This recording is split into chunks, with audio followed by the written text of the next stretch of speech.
Deputy speaker.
বিসমিল্লাহির রহমানির রহিম। আসসালামু আলাইকুম। মাননীয় সদস্যবর্গ, বাজেট সম্পর্কে সাধারণ আলোচনা অব্যাহত রয়েছে।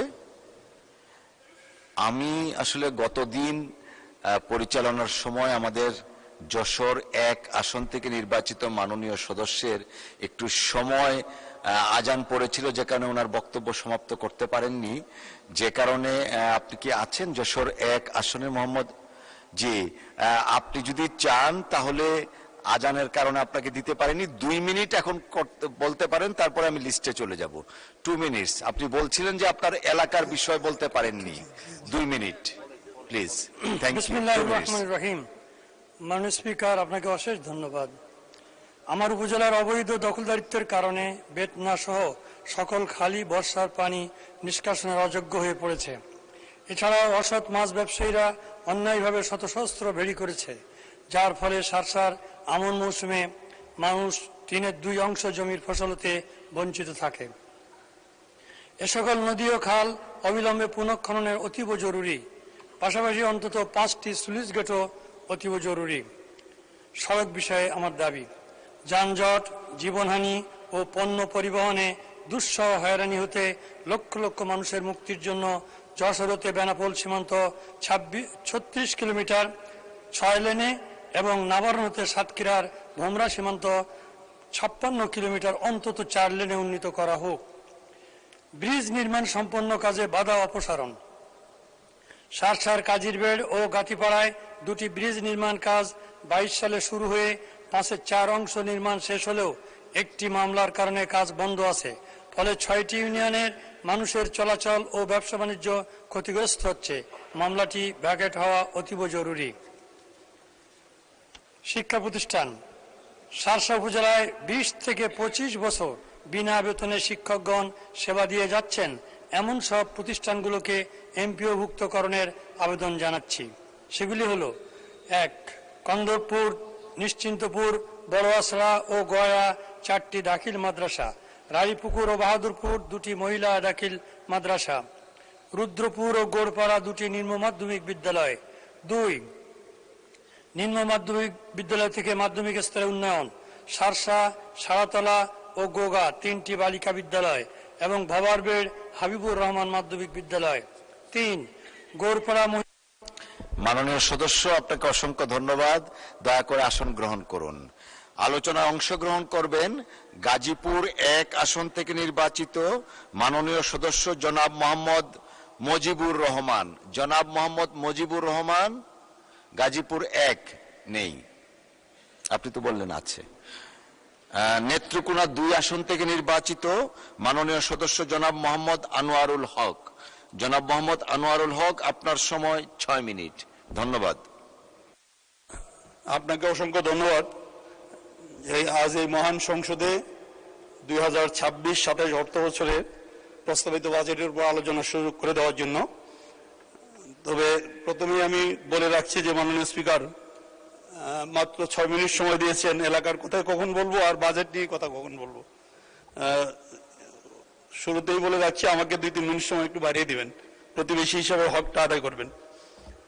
মাননীয় স্পিকার, প্রথমে আমি ধন্যবাদ জানাই মাননীয় প্রধানমন্ত্রী জনাব তারেক রহমান সাহেব এবং মাননীয় অর্থমন্ত্রী জনাব আমির খসরু মাহমুদ চৌধুরীকে, যে এক কঠিন অর্থনৈতিক বাস্তবতায় যে সাহসী, বাস্তবধর্মী এবং গণমুখী এক বাজেট উপস্থাপন করেছেন, সেই জন্য আমার পক্ষ থেকে, আমার নেত্রকোনা জেলার জনগণের পক্ষ থেকে ওনাকে ধন্যবাদ এবং কৃতজ্ঞতা জানাই।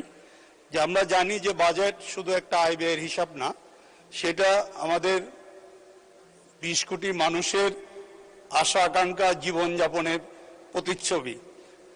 মাননীয় স্পিকার, আমরা দেখেছি যে বাজেট প্রণয়নের ক্ষেত্রে মাননীয় অর্থমন্ত্রী 10টি বিষয়কে খুব গুরুত্ব দিয়েছেন। তার মধ্যে উল্লেখযোগ্য সবার জন্য উন্নয়ন, সবার জন্য মানসম্মত শিক্ষা এবং স্বাস্থ্যসেবা, সার্বজনীন সামাজিক সুরক্ষা এবং বিনিয়োগ বান্ধব কর্মসংস্থান এবং উন্নয়নমুখী অর্থনীতি, আর্থিক খাতে স্থিতিশীলতা আনা এবং বিশেষ করে জ্বালানি, কৃষি এবং খাদ্য নিরাপত্তা, এই বিষয়গুলিকে গুরুত্ব দিয়েছেন এবং পাশাপাশি জলবায়ু এবং পরিবেশ বান্ধব কর্মসূচির উপরেও গুরুত্ব দিয়েছেন। যাই হোক, মাননীয় স্পিকার, আমরা দেখেছি যে এই বাজেট 9,38,000 কোটি টাকার বাজেট, যেটা এ যাবৎকালে বাংলাদেশের ইতিহাসে সবচেয়ে সর্ববৃহৎ বাজেট, এবং এখানে ঘাটতি দেখানো হয়েছে প্রায় 2,43,000 কোটি টাকার মতো। তা আমরা দেখেছি যে অতীতে প্রত্যেকবারেই আমাদের যে রাজস্ব খাত, সেই রাজস্ব খাত থেকে যে আমাদের লক্ষ্যমাত্রা থাকে, সেটা কোনো সময় কিন্তু আমরা দেখি নাই যে কাঙ্ক্ষিত লক্ষ্যে পৌঁছায়। সবসময় দেখা যায় এটা ঋণাত্মক থাকে। তাই আমার মনে হয় যে এই বাজেট বাস্তবায়নের ক্ষেত্রে আমাদের যে রাজস্ব আহরণ, পাশাপাশি আমাদের পরিকল্পনা, বিশেষ করে আমাদের ব্যয় পরিকল্পনা এবং বাজেট বাস্তবায়নের মধ্যে একটা বাস্তবসম্মত সমন্বয় থাকা উচিত। তাহলে আমরা যে ঘাটতি বাজেট যেটা আছে সেটা পুষিয়ে নেওয়া সম্ভব হবে। মাননীয় স্পিকার, আমরা দেখেছি এই বাজেটে সবচেয়ে গুরুত্ব দেওয়া হয়েছে স্বাস্থ্য এবং শিক্ষাকে। শিক্ষা এবং স্বাস্থ্যকে শুধু বরাদ্দ হিসাবে দেখছেন না, সেখানে এটাকে বিনিয়োগ হিসাবে আমাদের সরকার দেখেছেন, সেই জন্য আমরা ধন্যবাদ জানাই। বিশেষ করে স্বাস্থ্য খাতে যে বাজেট দেওয়া হয়েছে, সেখানে 1.01% জিডিপি থেকে দেওয়া হয়েছে, সেটা যাবৎকালে সবচেয়ে বড় বাজেট স্বাস্থ্য খাতে। তা আমরা দেখেছি যে স্বাস্থ্য খাত আসলে আমাদের সব জায়গায় অবহেলিত। বিগত দিনে এই সরকার স্বাস্থ্য খাতগুলিকে ধ্বংস করে দিয়েছে। তা আমাদের সরকারের নির্বাচনী ইশতেহারে যে পরিকল্পনা ছিল যে আমাদের প্রাথমিক স্বাস্থ্য সেবা কেন্দ্র প্রতিটা ইউনিয়নে অথবা শহরের প্রতিটা ওয়ার্ডে এক বা একাধিক প্রাথমিক স্বাস্থ্য সেবা কেন্দ্র স্থাপন করা এবং তার অধীনে 3টি করে প্রান্তিক স্বাস্থ্য সেবা কেন্দ্র, বিশেষ করে কমিউনিটি ক্লিনিকগুলিকে আনার ব্যাপারে। আর বিশেষ করে আমাদের জেলা এবং উপজেলা হাসপাতাল, ইতিমধ্যে আমরা দেখেছি যে উপজেলা হাসপাতালটা আমাদের 101 বেডে উন্নীত করা হয়েছে, কিন্তু আমরা দেখেছি যে খালি শয্যা সংখ্যা বাড়ালেই যে আমাদের সার্ভিস কিংবা জনগণ সেবা পাবে সেটা কিন্তু না। আমরা দেখেছি যে আমাদের যে 50 শয্যা হসপিটাল যেটা আছে, সেইখানেই কিন্তু আমাদের লোকবলের অভাব, যে কারণে আমরা বিগত দিনে চিকিৎসা নিতে গেলে দেখা যায় যে কাঙ্ক্ষিত ওই মানসম্মত চিকিৎসা আমরা পাচ্ছি না। সেই জন্য আমার মনে হয় যে আমাদের এই 101 বেডের হাসপাতালে এবং পাশাপাশি দেখেছি যে জনবল কাঠামো যেটা দেওয়া হয়েছে, সেটা কিন্তু জানি না এই জনবল কাঠামোতে ওনারা কিভাবে করছেন। ডাক্তার, নার্স একটা হাসপাতালের জন্য যথেষ্ট না, সেখানে আরো অন্যান্য যারা আছেন সাপোর্টিং স্টাফ, সেই জায়গায় কিন্তু আমরা দেখেছি যে স্বল্প সংখ্যক দেওয়া হয়েছে ডাক্তার অনুপাতে অন্যান্য যে সমস্ত টেকনিক্যাল সাইড, পাশাপাশি আমাদের যে সাবঅর্ডিনেট স্টাফ যেগুলি আছে সেইগুলির সংখ্যা কিন্তু অনেক কম। সেই দিকে আমাদের মনে হয় আগামী দিনে মনোযোগ দেওয়া উচিত, কারণ একটা হাসপাতালে, বিশেষ করে আমাদের হাসপাতালগুলিতে পরিচ্ছন্নতার অভাব যেটা রয়েছে, যে প্রত্যেকটা হাসপাতালে পরিচ্ছন্নতা কর্মী ডাক্তার আছে সেখানে 100 জন, কিন্তু পরিচ্ছন্নতা কর্মী আছে 4 জন 5 জন। সেই ব্যাপারে আমার মনে হয় যে গুরুত্ব দেওয়া উচিত এবং সেইখানে আউটসোর্সিং এর মাধ্যমে ম্যাক্সিমাম আমাদের এই স্টাফগুলি নেওয়া হয়, সেটা বন্ধ করে যদি আমরা পর্যাপ্ত সংখ্যক স্থায়ীভাবে আমরা নিয়োগ দিতে পারি, তাহলে আমাদের এই সার্ভিসটা উন্নত হবে এবং আমাদের যে লক্ষ্যমাত্রা জনগণের সার্ভিস দেওয়া, দোরগোড়ায় নিয়ে যাওয়া, এটা সম্ভব হবে। আরো দেখেছি যে আমাদের স্বাস্থ্য খাতে বিশেষ করে জেলা হাসপাতালগুলি এবং টার্সিয়ারি লেভেলে যে হাসপাতালগুলি, জেলা এবং উপজেলা হাসপাতালগুলিতে সেকেন্ডারি ইউনিট হিসেবে আমরা চিন্তা করছি। সেইটাতে যদি আমরা মানুষজনের সার্জারি সহ বিশেষায়িত চিকিৎসা দেওয়া যায় তাহলে মানুষ উপকৃত হবে, সেটা একটা ভালো উদ্যোগ। আর বিশেষ করে শিক্ষা খাতে আমরা দেখেছি যে জিডিপির 2% বরাদ্দ করা হয়েছে, যেটা আগামী 5 বছরে সেটা 5% নেওয়া হবে। সেই উল্লেখযোগ্য যে আমাদের ভূমিকাগুলি, এগুলি যদি আমরা রাখতে পারি এবং শিক্ষাখাতকে ঢেলে সাজানোর জন্য সরকারের বেশ ভূমিকা আছে, সেগুলি বাস্তবায়ন করা সম্ভব হলে আমরা যে কাঙ্ক্ষিত মানুষের জনশক্তি গড়া, সেই জনশক্তি আমরা করতে পারবো। মাননীয় স্পিকার, আমরা দেখেছি যে ইতিমধ্যে আমাদের কর ব্যবস্থায় অনেকটা পরিবর্তন আনা হয়েছে। সেখানে করমুক্ত আয়সীমা বাড়ানো হয়েছে। অনেকগুলি মানব কল্যাণে যেগুলি ব্যবহৃত হয় সেই সমস্ত জায়গায় শূন্য কর, বিশেষ করে মেডিকেল কিছু ইকুইপমেন্ট সহ মেডিকেল আমাদের যন্ত্রপাতি যেগুলি আমদানি করতে হয় অথবা মানুষের নিত্য ব্যবহারে যেগুলি ব্যবহৃত হয় সেই ডিভাইসগুলি। জি, অব্যাহত রাখুন, আর 1 মিনিট বাড়ানো হলো, অব্যাহত রাখুন। স্পিকার, যাই হোক, আমি আমার এলাকার কথা বলতে পারছি না কিছু। নারী বান্ধব কর্মসূচি হিসাবে নারীদের নিরাপত্তা এবং তাদের অধিকার আদায়ের জন্য সরকার বেশ মাল্টি সেক্টর প্রোগ্রাম নিয়েছে। সেখানেও আমরা দেখেছি যে বিশেষ করে প্রযুক্তিগত এবং আইনি সহায়তা বৃদ্ধি করার জন্য কর্মসূচি নেওয়া হয়েছে। সেইগুলিতে ডিএনএ প্রোফাইলিং সহ অন্যান্য বেশ কর্মসূচি যেগুলি, এগুলি আশাব্যঞ্জক। এগুলি যদি আমরা বাস্তবায়ন করতে পারি তাহলে নারীদের বিশেষ করে ইদানিং যে নারী এবং শিশু নির্যাতন যেভাবে বেড়েছে সেটা প্রতিহত করা সম্ভব, টেকনিক্যাল সাইডে উন্নত করে। যাই হোক মাননীয় স্পিকার, আমাদের উন্নয়ন খাতে, সামাজিক সুরক্ষা খাতে আমরা দেখেছি যে বিভিন্ন আমাদের ফ্যামিলি কার্ড সহ আরো বেশ কিছু ইস্যু, বয়স্ক ভাতা সহ সব অনেকগুলি নেওয়া হয়েছে। আর বিশেষ করে আমি সিনিয়র সিটিজেনের ব্যাপারে বলবো যে এখানে গণপরিবহনে তাদেরকে ফ্রি করে দেওয়া হয়েছে। তবে যদি এটা এমআরটির ক্ষেত্রে যদি এটা 50% করা হয়, 25% না করে যদি তাদেরকে 50% দেওয়া যায় তাহলে মনে হয় ভালো হবে। মাননীয় স্পিকার, আমি আমার অসংখ্য ধন্যবাদ মাননীয় সদস্য। আলোচনায় অংশগ্রহণ করবেন নোয়াখালী 6 আসন থেকে নির্বাচিত মাননীয় সদস্য জনাব আব্দুল হান্নান মাসউদ। জনাব আব্দুল হান্নান মাসউদ, আপনার সময় 7 মিনিট। ধন্যবাদ। মাননীয় স্পিকার, আপনাকে ধন্যবাদ। মাননীয় স্পিকার, আজকে বাজেট বিষয়ে বক্তব্য দেওয়ার জন্য দাঁড়িয়েছি। আজকে যে 2026-27 বাজেট, অর্থ বছরের বাজেট, এটা বলতে গেলে হচ্ছে বর্তমান নতুন বিএনপি দলীয় সরকারের একটা আকাঙ্ক্ষার দলিল, কিন্তু বাংলাদেশের বাস্তব পরিকল্পনার কোনো দলিল নয়। কারণ বাজেটে যে পরিমাণ বাজেট ধরা হয়েছে সেই লক্ষ্যমাত্রা পূরণ করতে কোনো প্রকারে সরকারের পক্ষে সম্ভব হবে না। সরকার এই জায়গায় রপ্তানি প্রবৃদ্ধি ধরেছে 7.9%, কিন্তু গত বছরও রপ্তানি প্রবৃদ্ধি ছিল 4.4%। গত 1 বছরে রপ্তানি আয় বাংলাদেশে গত 6 মাসে রপ্তানি আয় সর্বোচ্চ গত 10 বছরের মধ্যে সবচাইতে বেশি কমেছে, কিন্তু সরকার এই জায়গায় 7.9% প্রবৃদ্ধি, রপ্তানি প্রবৃদ্ধি ধরে মূলত হচ্ছে বাস্তবতাকে অস্বীকার করেছে। সরকার রাজস্ব আয়ের লক্ষ্যমাত্রা ধরেছে 2025-26 অর্থ বছর লক্ষ্যমাত্রা ধরেছে 6,95,000 কোটি টাকা 26-27 অর্থ বছরে, এবং 25-26 অর্থ বছরে সেই লক্ষ্যমাত্রা ছিল হচ্ছে 5,95,000 টাকা, 5,95,000 কোটি টাকা। কিন্তু এই রাজস্ব আয় লক্ষ্যমাত্রা রাজস্ব আদায়ের ক্ষেত্রে সরকার মাত্র 4 লক্ষ কোটি টাকায় এই বছরের মধ্যে আদায় করতে পারবে বলে সম্ভব মনে হচ্ছে। এই ক্ষেত্রে বাজেটে ঘাটতি দেখা যাবে প্রায় 4 লাখ কোটি টাকা। এই বাজেট ঘাটতি পূরণের জন্য সরকার চিন্তা করেছে যে হচ্ছে ব্যাংক খাত থেকে ঋণ নিবে, কিন্তু ব্যাংক খাতের যে করুণ দশা, বাংলাদেশে গত 16 বছরের মধ্যে প্রায় সর্বোচ্চ নিট ঘাটতি দেখা দিয়েছে বাংলাদেশের ব্যাংকিং খাতে। সরকার ঋণ নিবে বৈদেশিক খাত থেকে। বৈদেশিক খাতে বাংলা বিশ্বের যে বৈদেশিক লেনদেনের ক্ষেত্রে দেখা যায় যে 2023 সালে সারা বিশ্বে $232 বিলিয়ন বৈদেশিক ঋণের লেনদেন ঘটেছে, যেটা 2025-26 অর্থ বছরে এসে $153 বিলিয়ন নেমে এসেছে। সরকার যে 1,35,000 কোটি টাকা বৈদেশিক ঋণ নিবে বলে চিন্তা করেছে, সেই ক্ষেত্রে বৈদেশিক ঋণ নেয়ার ক্ষেত্রে প্রায় মিনিমাম 50,000 কোটি টাকার ঘাটতি দেখা দিবে। মাননীয় স্পিকার, সরকার করমুক্ত আয় সীমা ধরেছে 3,75,000 কোটি টাকা। করমুক্ত আয় সীমা ধরেছে ব্যক্তির ক্ষেত্রে 3,75,000 টাকা প্রতি বছরে, কিন্তু প্রতি মাসে যদি আমরা গড় আয় দেখি 31,275 টাকা। একজন মধ্যবিত্ত পরিবারের লোক যদি হচ্ছে ঢাকায় বসবাস করে বা ঢাকার আশপাশের কোনো শহর কোনো জায়গায় বসবাস করে, তার বাসা ভাড়া বাবদ তাকে মিনিমাম 15,000 টাকা তাকে পরিশোধ করতে হয়। গ্যাস বিল, বিদ্যুৎ বিল সব মিলে তাকে আরো 7,000 টাকা, 7 থেকে 8,000 টাকা পরিশোধ করতে হয়। যদি 5 জনের পরিবার হয়, তার খাবার দাবারের জন্য মাত্র আর 8 থেকে 10,000 টাকা থাকে মাননীয় স্পিকার। এই ক্ষেত্রে মূলত এই বাজেট এবং হচ্ছে সরকার যেভাবে করমুক্ত আয় সীমা বাড়াই নাই, মাত্র 25,000 টাকা বাড়িয়েছে, এটা মধ্যবিত্তের উপর এক ধরনের চাপ সৃষ্টি করবে।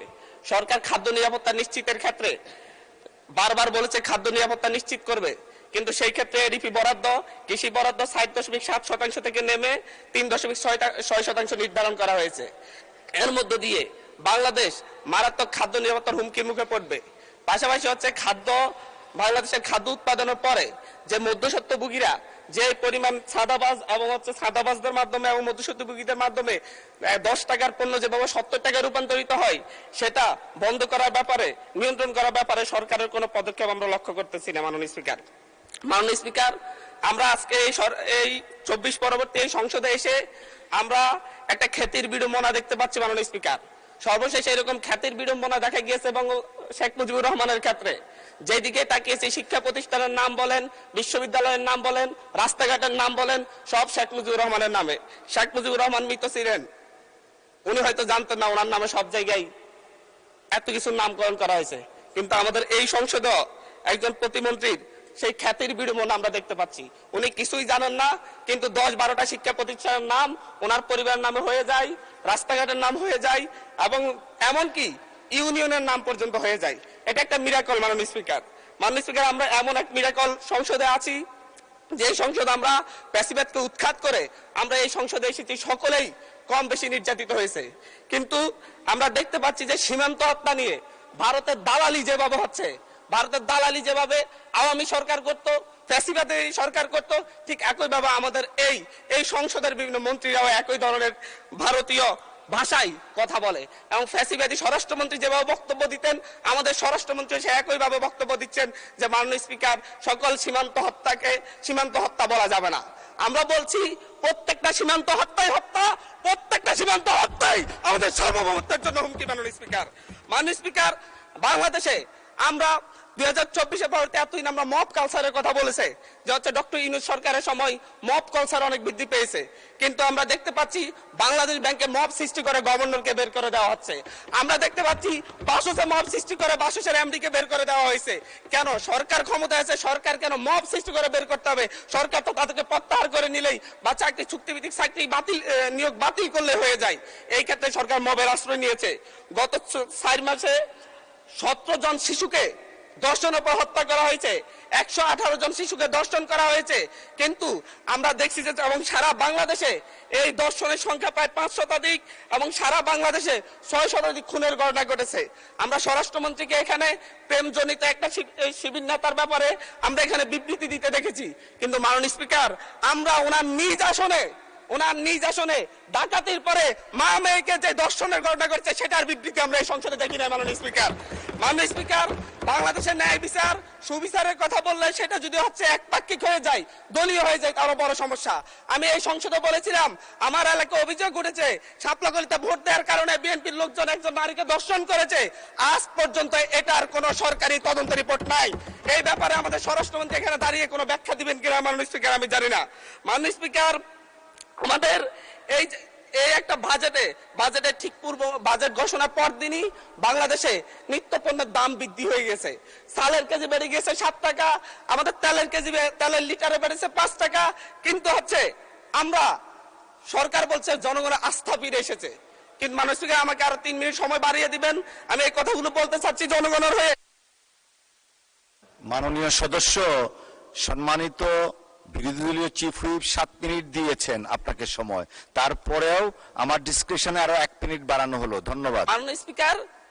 মাননীয় স্পিকার, সরকারের এই বাজেটের উপর যে জনগণের আস্থা নেই, ব্যবসায়ীদের আস্থা নেই, তার প্রমাণ বাজেটে খাদ্যপণ্যের দাম কমানোর একদিন ঠিক অব্যাহতি পরেই চালের দাম, ডাইলের দাম বাজারে, খুচরা বাজারে বেড়ে যাওয়া। মাননীয় স্পিকার, আমাদের মাননীয় প্রধানমন্ত্রী আজকে এখানে নেই, উনি যখন বিভিন্ন ভাষণে গিয়ে অসত্য তথ্য দিয়ে বলেন বিরোধী দল মিছিল করতেছে মদের দাম কেন বৃদ্ধি করা হয়েছে, কেন সিগারেটের দাম বৃদ্ধি করা হয়েছে, এরকম অসত্য তথ্য দিয়ে যখন মাননীয় প্রধানমন্ত্রী বক্তব্য দেন আমরা খুবই আশাহত হই। মাননীয় স্পিকার আমরা আশাহত হই যখন ঋণ নিয়ে কথা বলতে গিয়ে সংসদে যখন আমরা ঋণ নিয়ে কথা বলতে চাই, ব্যাংকের ঋণ নিয়ে, ইসলামী ব্যাংক দখল নিয়ে যখন আমরা কথা বলতে চাই, তখন মাননীয় প্রধানমন্ত্রী দাঁড়ায় যখন বলে আপনারা সবাই জমিদার যারা ঋণ নেন নাই, এর মধ্য দিয়ে মূলত মাননীয় প্রধানমন্ত্রী ঋণ খেলাপিদেরকে উৎসাহিত করেন। মাননীয় স্পিকার আমরা এই ধরনের সংসদ আর চাই না যেখানে। ধন্যবাদ মাননীয় সদস্য, ধন্যবাদ। একটু বসেন আপনি একটু বসেন। জি একটু, আরো 3-4 জন দাঁড়িয়েছে, আমি আপনাকে ডাকবো।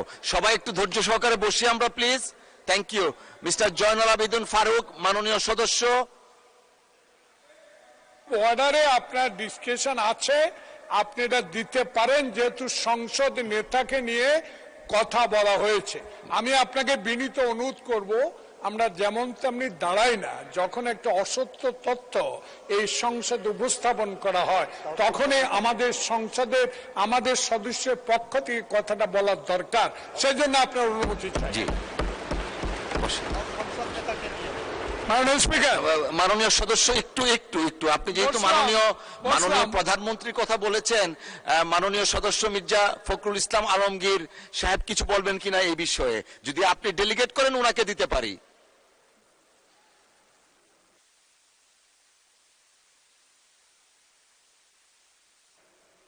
জি জয়নুল আবেদিন ফারুক সাহেব। মাননীয় স্পিকার, 2 মিনিট। আমরা এই সংসদকে কার্যকর করার জন্য উভয় পক্ষে একটা সম্মতিতে এসেছি।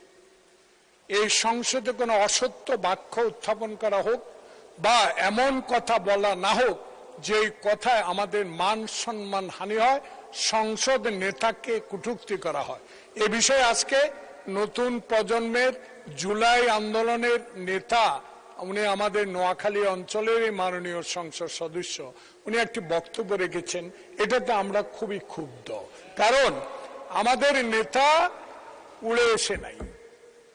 শহীদ প্রেসিডেন্ট জিয়াউর রহমানের সন্তান, দেশ নেত্রী বেগম খালেদা জিয়ার সন্তান। 16 বছর ধরে যিনি এই দেশের মানুষের গণতন্ত্রের জন্য, ভোটাধিকারের জন্য সংগ্রাম করেছেন, আজকে কোন লুটের ভোটে নয়, 10টা হুন্ডার 20টা গুন্ডার ভোটে নয়, একটা সুষ্ঠু ভোটের মাধ্যমে সংখ্যাগরিষ্ঠ অর্জন করে সরকার গঠন করেছে। তাই আমরা আজকে যে অসত্য সংসদ নেতা নিয়ে অসত্য কথা বলেছেন, এটা এক্সপান্স করার জন্য আপনার কাছে বিনীত অনুরোধ জানাচ্ছি।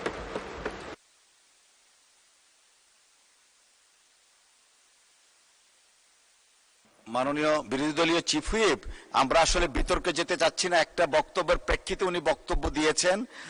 আমরা আসলে এইভাবে চললে তো সংসদ।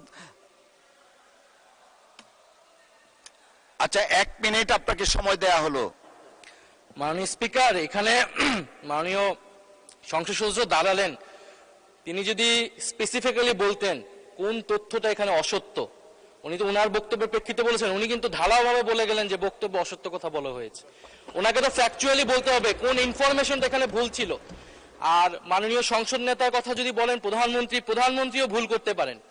প্রধানমন্ত্রী এই মাননীয় সংসদে দাঁড়িয়ে বক্তব্য দেওয়ার সময় স্লিপ অফ টাং হয়েছেন, উনি তার ভুল শুধরিয়েছেন। ওনার বক্তব্যের সমালোচনা করার অধিকারও বিরোধী দলের আছেন। ফলে উনি অবশ্যই, ওনাকে আমরা সম্মান করি, উনি জিয়াউর রহমানের সন্তান, খালেদা জিয়ার সন্তান, প্রাইম মিনিস্টার, সংসদ নেতা, কিন্তু তার মানে এই না যে তাকে নিয়ে কোনো কথাই বলা যাবে না, তার কোনো বক্তব্যের সমালোচনা করা যাবে না। আমরা তো গণতন্ত্রের দিকে যেতে যাচ্ছি, আমরা কোনো ফ্যাসিবাদের দিকে আবার যেতে চাচ্ছি না।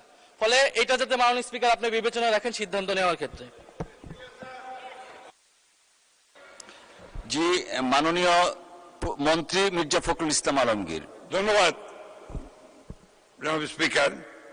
আমাদের মাননীয় ডেপুটি দুঃখিত বিরোধী দলের হুইপ, যে চিফ হুইপ যে কথাটা বললেন, আমার মনে হয় সত্য নয়। সঠিক নয়। কারণ আমাদের মাননীয় সংসদ সদস্য যে বক্তব্য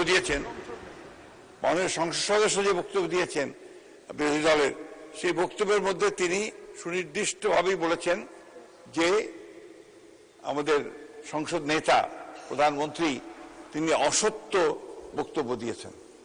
এটারই আপনার আমাদের মাননীয় সংসদ সদস্য জয়নাল আবেদীন এটা পয়েন্ট আউট করেছেন। প্লিজ লেট মি সে, আমাদের বলতে দিন। আপনার ফ্যাসিস্টের কথা বলেন, ফ্যাসিস্টের আচরণ তো আপনাদের কাছ থেকে আসছে। You must allow us to speak. আমি কথা বলছি, আপনারা কথা বলছে, আমরা কেউ কথা বলিনি। মাননীয় মন্ত্রী এদিকে কথা বলেন, অ্যাড্রেস করে প্লিজ। এটা হবে পার্লামেন্টে, এটা হয়। জি জি জি। আমি আপনাকে যেটুকু অনুরোধ করতে চাই, যে অংশটুকু অসত্য আছে সেই অংশটুকু দয়া করে আপনি এক্সপাঞ্জ করবেন।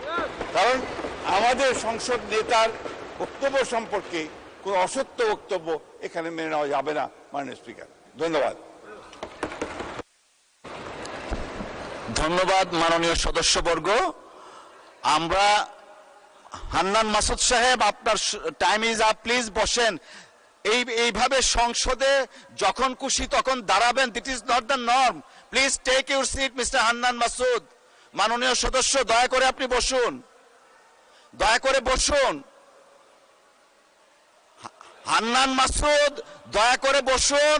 এটা শাহবাগ চত্বর নয়, জাতীয় সংসদ। বসুন।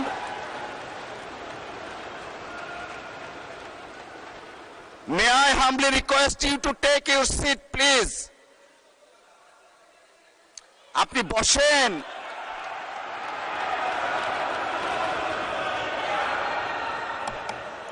মাননীয় সদস্যবর্গ, মাননীয় সদস্য নোয়াখালী 6 আসনের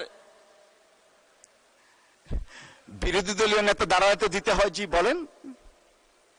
ধন্যবাদ মাননীয় স্পিকার। আমাদের এই হাউজেরই একজন সদস্য হান্নান মাসুদ বক্তব্য রাখতে গিয়ে তিনি সংসদ নেতার ব্যাপারে কিছু কথা বলেছেন। আমি আপনাকে অনুরোধ করব, বাইরের কোনো বিষয়কে টেনে এখানে এনে এক্সপাঞ্জ করা বা বক্তব্য দেওয়া কোনোটাই যেন এলাও না করা হয়। কারণ আপনি এইমাত্র বলেছেন যে এইটা সাভার স্কয়ার নয় বা শাহবাগ স্কয়ার নয়। তার মানে হচ্ছে সংসদের ভিতরে একটা সংসদীয় নর্মস আছে, বাইরেরও একটা গ্রামার আছে। যার যার গ্রামারকে সেই জায়গায় আমরা রাখি। বাইরের জবাব বাইরে দিব, সংসদের জবাব সংসদে হোক। তবে এটা সত্য, এটা অসত্য, এই ঝগড়ায় যদি আমরা যাই তাহলে অনেক কিছু আমাদের জন্য হয়তো বা লজ্জাজনক হয়ে যাবে। আমি চাচ্ছি না কারো সম্মানের সাথে এই লজ্জাটা লেগে থাকুক। এই জন্য আমি অনুরোধ করব, এই বিষয়ের পুরাটাই আপনি এখান থেকে ইগনোর করুন, সেইটাই আমাদের জন্য কল্যাণকর হবে। ধন্যবাদ মাননীয় স্পিকার। ধন্যবাদ মাননীয় বিরোধী দলীয় নেতা। আমরা সবকিছু বিচার বিশ্লেষণ করে সিদ্ধান্ত নিব। ধন্যবাদ। আলোচনায় অংশগ্রহণ করবেন সিরাজগঞ্জ 5 আসন থেকে নির্বাচিত মাননীয় সদস্য জনাব মোহাম্মদ আমিরুল ইসলাম খান। জনাব মোহাম্মদ আমিরুল ইসলাম খান, আপনার সময় 6 মিনিট। ধন্যবাদ আপনাকে।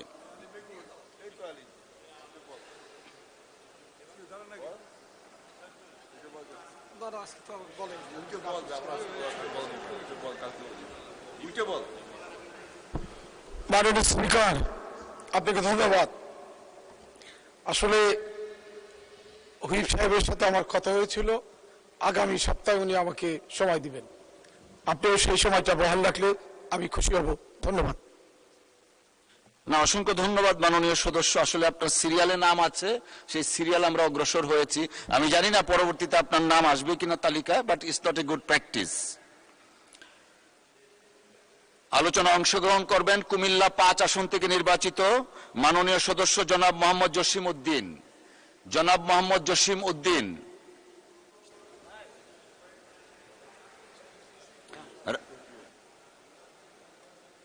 চট্টগ্রাম 12 আসন থেকে নির্বাচিত মাননীয় সদস্য জনাব মোহাম্মদ এনামুল হক। জনাব মোহাম্মদ এনামুল হক, আপনার সময় 6 মিনিট। মাননীয় স্পিকার, আপনাকে ধন্যবাদ।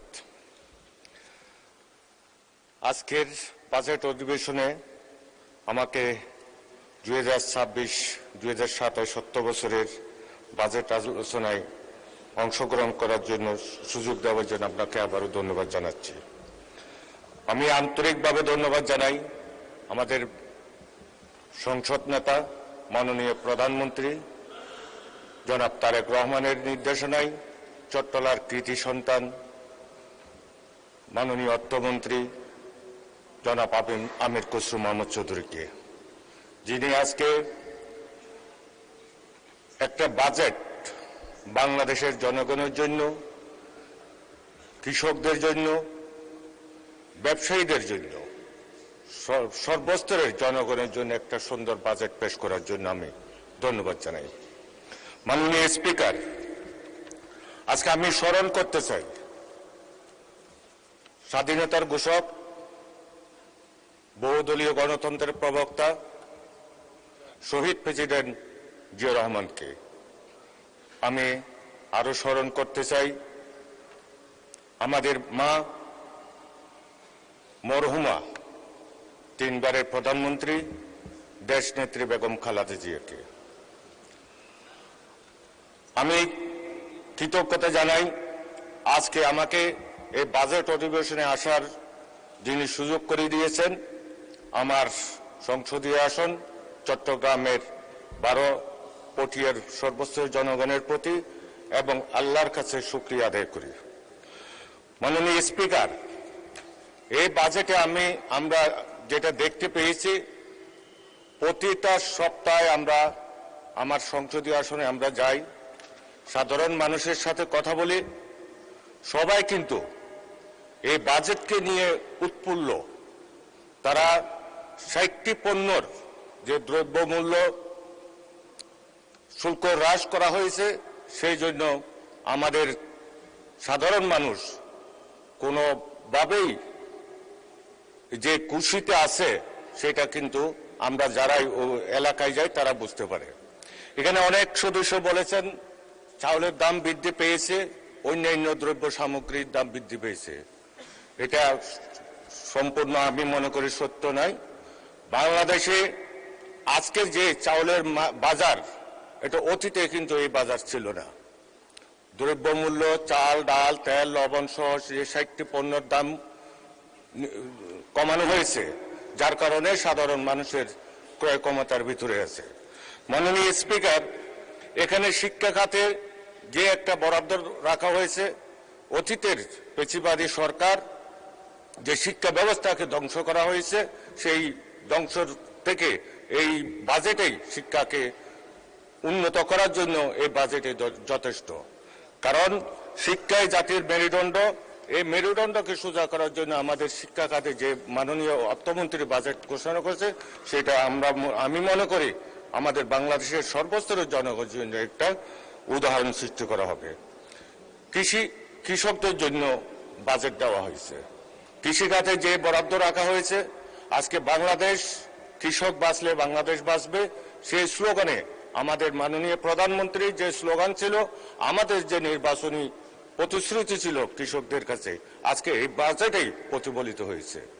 মাননীয় স্পিকার, আজকে এই যে আমার এলাকার দু একটা কথা বলতে হয়। প্রথমে আমি কৃষক কার্ড, কৃষকদের জন্য কৃষক কার্ড দেওয়া হয়েছে। আরেকটা সবচেয়ে বড় আকর্ষণীয় বিষয় হলো ফ্যামিলি কার্ড। আমরা যখন এলাকায় এলাকায় যাই, আমাদের মায়েরা ফ্যামিলি কার্ড কখন আসবে, কখন আমরা ফ্যামিলি কার্ড পাবো, সেটা আমাদের সাথে জিজ্ঞাসা করা হয়। আমি আপনার মাধ্যমে জানাতে চাই অতি সত্বর যাতে ফ্যামিলি কার্ড আমাদের মায়েদের কাছে আমরা পৌঁছে দিতে পারি। মাননীয় স্পিকার, আমি আমার এলাকার কিছু সমস্যার কথা তুলে ধরব।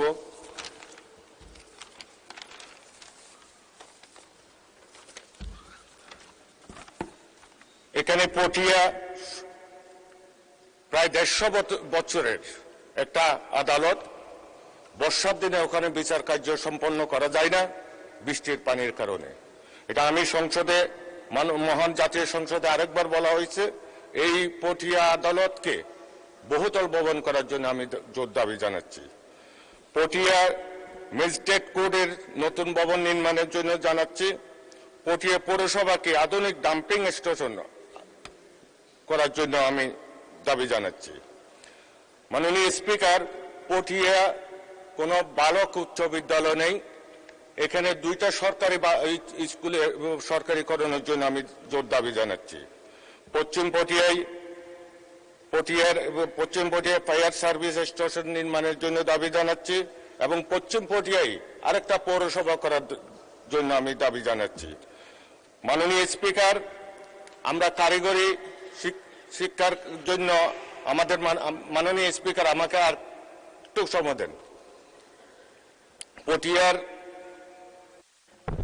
জি মাননীয় সদস্য, 1 মিনিট সময় দেওয়া হচ্ছে। খুশির খবর হলো চৌকি আদালতের ব্যাপারে মাননীয় আইনমন্ত্রী তখন কানে লাগিয়েছেন, উনি শুনেছেন। 1 মিনিট সময় পেলেন। Thank you. মাননীয় স্পিকার, এই সাবেক পটিয়া উপজেলা সাবেক মহকুমায়, এই মহকুমাকে জেলা করার দাবি আমাদের এলাকার জনগণের কাছ থেকে জানানো হচ্ছে। পটিয়া উপজেলায় আরেকটা বড় সমস্যা এখানে মাননীয় স্পিকার, মাদক এবং অনলাইন জুয়া, এগুলি বন্ধ করার জন্য সরকারিভাবে পদক্ষেপ নিতে হবে। তাহলে আমাদের ছেলে মেয়েরা এই মাদক এবং অনলাইন জুয়া থেকে রেহাই পাবে। মাননীয় স্পিকার, পটিয়ার যে কর্ণফুলী নদীর ভাঙন রোধে এখানে ভাঙন যাতে রোধ করা যায় সেই জন্য ব্যবস্থা করার জন্য আমি জোর দাবি জানাচ্ছি। পটিয়ার যেহেতু আমার আসন, আমরা বিশেষ করে পটিয়ার সর্বস্তরের জনগণের। ধন্যবাদ মাননীয় সদস্য। আলোচনা অংশগ্রহণ করবেন রাজশাহী 5 আসন থেকে নির্বাচিত মাননীয় সদস্য অধ্যাপক নজরুল ইসলাম। জনাব অধ্যাপক নজরুল ইসলাম, আপনার সময় 7 মিনিট। ধন্যবাদ আপনাকে। মাননীয় স্পিকার, আপনাকে ধন্যবাদ। মাননীয় স্পিকার, পবিত্র কোরআন শরীফে বলা আছে, তোমরা এমনভাবে কথা বলো যাতে মানুষ কষ্ট না বা দুঃখ না পায়। আজকে আমাদের বিরোধী সাংসদ যেভাবে কথা বললেন, কথা ওইভাবে না বলে একটু সুন্দরভাবে বললে আমাদের মনে দুঃখ লাগছে, কষ্ট লাগছে। মাননীয় স্পিকার, কষ্ট দেওয়া কথা একটু সাবধানে বলা উচিত আমাদের, যাতে আমরা কষ্ট না পাই। মাননীয় স্পিকার, বাজেট সম্পর্কে আমি 2-1টা কথা বলতে চাই। বলি, আসলে এবারকার এই বাজেটটা মানবিক বাজেট, মানুষের কল্যাণের জন্য বাজেট। মাননীয় স্পিকার, আমাদের এই সম্পদের সীমাবদ্ধতা সত্ত্বেও সামাজিক নিরাপত্তা খাতে 1,44,338 টাকা বরাদ্দ করা হয়েছে। মাননীয় স্পিকার, আমাদের বিরোধী বন্ধুরা অনেক সময় বলেছেন এটা চানাচুর মার্কা বাজেট, অনেকে বলেছেন করের বোঝা বাড়বে, অনেকে বলেছেন অনুৎপাদনশীল। আমি বলবো যে ফ্যামিলি কার্ড এটা কিন্তু অনুৎপাদনশীল না, এটা আপনার সামাজিক সুরক্ষা। এটা আপনার যে কোনো দেশে যান, যে দেশের যত সামাজিক সুরক্ষা বেশি আছে তত সেই দেশ তত বেশি উন্নত। সুতরাং ফ্যামিলি কার্ড এটা আমাদের সামাজিক সুরক্ষা হবে, এটা আমাদের অনুৎপাদনশীল নয়, এটা পরোক্ষভাবে দীর্ঘদিনের জন্য আমাদের সমাজকে সুরক্ষা করবে, আমাদের আয় বাড়বে। মাননীয় স্পিকার, এছাড়াও ফ্যামিলি কার্ড, স্বাস্থ্য কার্ড, কৃষি কার্ড দেওয়ার জন্যে আমাদের সমাজের মধ্যে আর্থিক লেনদেন বেড়ে যাবে এবং আর্থিক লেনদেন বেড়ে যাওয়ার কারণে আমাদের আয় বাড়বে এবং এই আয়টা আমার জাতীয় আয় কিন্তু যোগ হবে। সুতরাং এটা কোনো সময় করের বোঝা বাড়বে না। মাননীয় স্পিকার, আমাদের বন্ধু বলেছেন এটা চানাচুর মার্কা বাজেট, কয়েকদিন আগে আমি যদি ভুল না শুনে থাকি। আসলে চানাচুর কিন্তু অত্যন্ত মজা লাগে, তা মানুষ পছন্দ করে, চানাচুর খেতে পছন্দ করে। মাননীয় স্পিকার, এই বাজেট ইনশাল্লাহ এই বাস্তবায়ন হবে এবং এটা চানাচুর খাওয়ার মতোই বাংলাদেশ মানুষ মজা পাবে যদি এই বাজেট আমরা বাস্তবায়ন করতে পারি। মাননীয় স্পিকার, ইনশাল্লাহ আগামী দিনে আমাদের প্রধানমন্ত্রী উনি এই বাজেট ইনশাল্লাহ তার নেতৃত্বে আমাদের এখানে বাস্তবায়ন হয় ইনশাল্লাহ। মাননীয় স্পিকার, আমি দু একটি কথা বলি। আমাদের এই বাজেটে শুধু ফ্যামিলি কার্ড বা গ্রামীণ উন্নয়নের কথা বলা হয় নাই, বরং শহরের কথা বলা হয়েছে। আজকে শহরের মানুষ জনবিচ্ছিন্ন, তাদের মধ্যে সামাজিক বন্ধন লোপ হয়েছে, তারা একে অপরের সঙ্গে ভালো সম্পর্ক রাখতে পারে না। এই বাজেটে সেটা একটু অন্তর্ভুক্ত করা হয়েছে। মাননীয় স্পিকার, এখানে এই অর্থ বছরে শহর সমন্বয় প্রকল্পে বেশ বাজেট ধরা হয়েছে। আমি এটা আরো বেশি বাড়ানোর জন্য আমি সুপারিশ করছি মাননীয় স্পিকার। এবং আমি বলি বিশেষ করে ঢাকা শহরে প্রতিটি ওয়ার্ডে মেলবন্ধন সমৃদ্ধি পুনর্জীবিত করতে এই প্রকল্পের অধীন প্রতিটি ওয়ার্ডে একটি করে কমিউনিটি হাব তাতে তৈরি করা হয়। মাননীয় স্পিকার, আমি আরেকটু বলি, আমাদের অর্থমন্ত্রী আসলে অত্যন্ত সূক্ষ্মভাবে, আমি একটা বিষয় বলি, সমস্ত এমন কোনো দিক নাই এই বাজেটে কভার করা হয়নি, সন্নিবেশিত করা হয়নি। এখানে একটা আপনার স্বর্ণালঙ্কার কথা বলি, স্বর্ণালঙ্কার এটা কি অত্যন্ত গুরুত্বপূর্ণ। আমাদের জনগোষ্ঠী, আমাদের এখানে স্বর্ণ যে তার উৎপাদন, স্বর্ণ যদি স্বর্ণালঙ্কার যদি তৈরি করতে পারে, তার জন্য কিন্তু আমদানি উপর কর কমায় দিচ্ছে, আমদানি কর নয় কর কমায় দিচ্ছে, শুল্ক কমায় দিচ্ছে। যার কারণে আমাদের দেশে যদি এই আপনার স্বর্ণালঙ্কার তৈরি করে আমরা বাইরে রপ্তানি করতে পারি, আমাদের দেশে আমাদের অনেক আমাদের দেশে আয় বাড়বে। এবং বিশেষ করে আমাদের মেয়েদের আবেগকে কাজে লাগিয়ে যদি আমরা কাজ করতে পারি, যদি আমদানি করতে পারি, রপ্তানি করতে পারি, তাহলে আমাদের ইনশাল্লাহ অনেক আয় বাড়বে। মাননীয় স্পিকার, আমি একটু বলি আর একটু, আমাদের একটা সমাজসেবা, আমাদের একটা চিকিৎসামূলক সমাজকর্ম আছে, এটা কিন্তু অত্যন্ত গুরুত্বপূর্ণ। আমাদের এই সমাজকর্মের অধীনে চিকিৎসামূলক সমাজকর্ম প্রতিটা হাসপাতালে কিন্তু আছে। এবং এই হাসপাতালে এই চিকিৎসা কর্মীরা তারা কি করে, তারা আপনার যারা অসহায় রোগী, যারা মনস্তাত্ত্বিক রোগী, তাদেরকে কিন্তু আপনার সাহায্য করে থাকে, তাদেরকে সহায়তা করে থাকে এবং তাদের সম্পদ, তাদের মধ্যে অর্থ বরাদ্দ দেওয়া হয়। এই অর্থের বাইরেও কিন্তু মাননীয় স্পিকার তারা কিন্তু অন্য ধনী লোকদের কাছ থেকে আপনার অর্থ সংগ্রহ করে এইসব রোগীদের সাহায্য করে। সুতরাং এটা কিন্তু অত্যন্ত দক্ষ সমাজকর্মী দরকার। সুতরাং আমি বলবো এই সমাজকর্মের অধীনে চিকিৎসামূলক কর্মের বিভাগে আরো অনেক যাতে চিকিৎসামূলক সমাজকর্মী নিয়োগ দেওয়া হয়। মাননীয় স্পিকার, এটা আমার সুপারিশ। মাননীয় স্পিকার, আমাদের আজকে আসলে আমাদের যে বাজেটটা করা হয়েছে অত্যন্ত প্রাকৃতিক নির্ভর, যার কারণে প্রকৃতির এখানে আপনার ব্যালেন্স হবে এখানে, এবং এটা সুন্দর একটা নির্মল অর্থনীতি এখানে তৈরি করবে। মাননীয় স্পিকার, আমি আমার একটা এলাকার কথা কিছু বলবো। মাননীয় স্পিকার, আমার পুঠিয়া দুর্গাপুর, ওখানকার আমি নির্বাচিত হয়েছি। এই পুঠিয়া দুর্গাপুর প্রায় 30 কিলো রাস্তা নাটোর থেকে শুরু করে রাজশাহী ঢোকা আগ পর্যন্ত 30 কিলো রাস্তা এখানে আপনার খুবই সরু। আপনার এই 6 মাসে 15টা অ্যাক্সিডেন্টে প্রায় 20 জন লোক মারা গেছে। এটা অবশ্যই মাননীয় স্পিকার দুঃখজনক। 6 মাসে 15টা অ্যাক্সিডেন্ট হয়েছে এবং 20 জন লোক মারা গেছে। সুতরাং এই যে সরু রাস্তা, এটাকে 4 লেন করতে হবে। মাননীয় স্পিকার, আমাদের বানেশ্বর একজন জায়গা, বানেশ্বর জায়গায় এটা মনে হয় আমাদের যা সংসদের আপনারা যারা যান। জি, অসংখ্য ধন্যবাদ মাননীয় সদস্য। আলোচনায় অংশগ্রহণ করবেন খুলনা 2 আসন থেকে নির্বাচিত মাননীয় সদস্য জনাব শেখ জাহাঙ্গীর হুসাইন হেলাল। জনাব জাহাঙ্গীর হোসেন হেলাল, আপনার সময় 5 মিনিট। ধন্যবাদ আপনাকে। বিসমিল্লাহির রহমানির রহিম। মাননীয় স্পিকার, বাংলা একটি প্রবাদ আছে, চাদরের চেয়ে পা বেশি লম্বা করলে ঠান্ডা লাগবেই। আজকের বাজেটটি দেখে সে কথাই মনে পড়ে।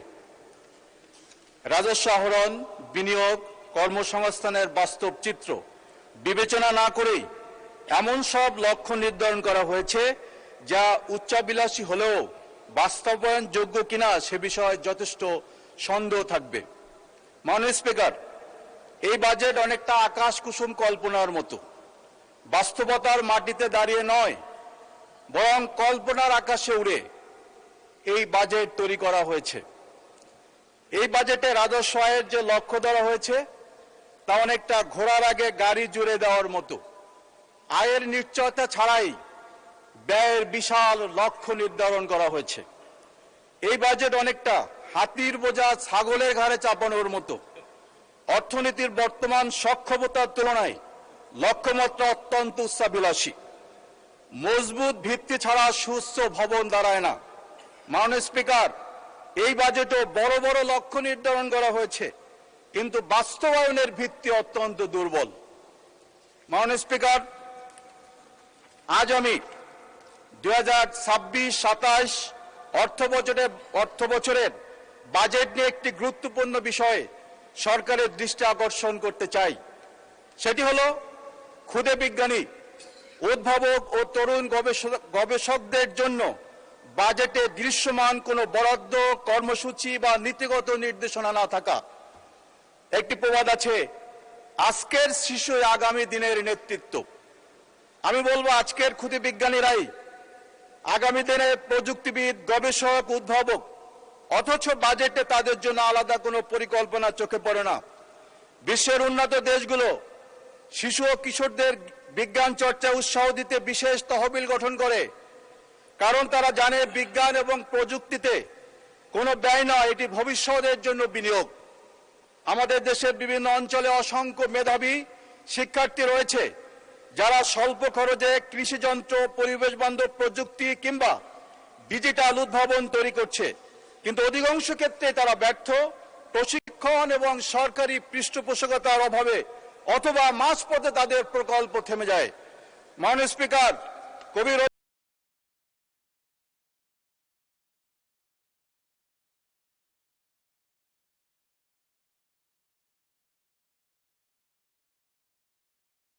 স্পিকার, একটি প্রবাদ আছে, বীজের যত্ন না নিলে ফল ভালো পাওয়া যায় না।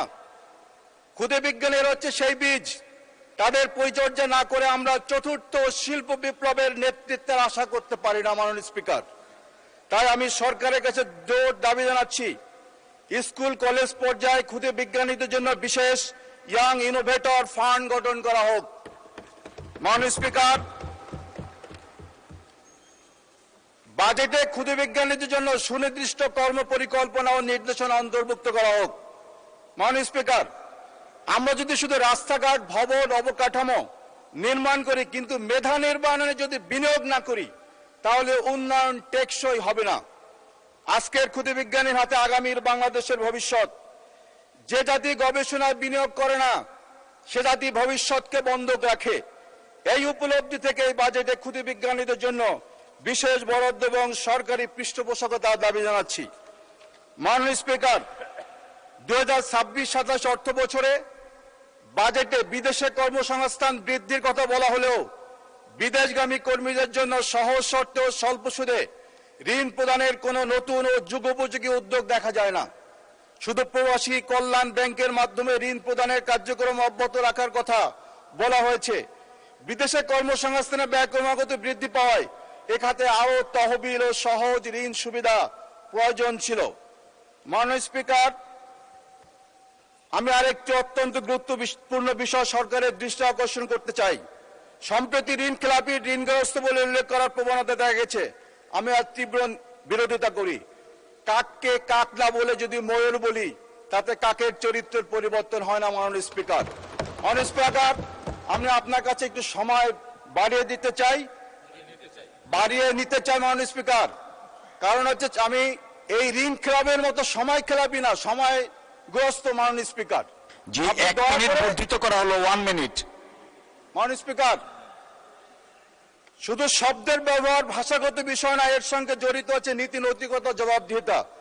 সেই কারণে ঋণগ্রস্ত ঋণ খেলাপি কখনো এক জিনিস নয়। মাননীয় স্পিকার, একটি প্রবাদ আছে, ফুটো কলসিতে যতই পানি ডালা হোক তা কখনোই পূর্ণ হয় না।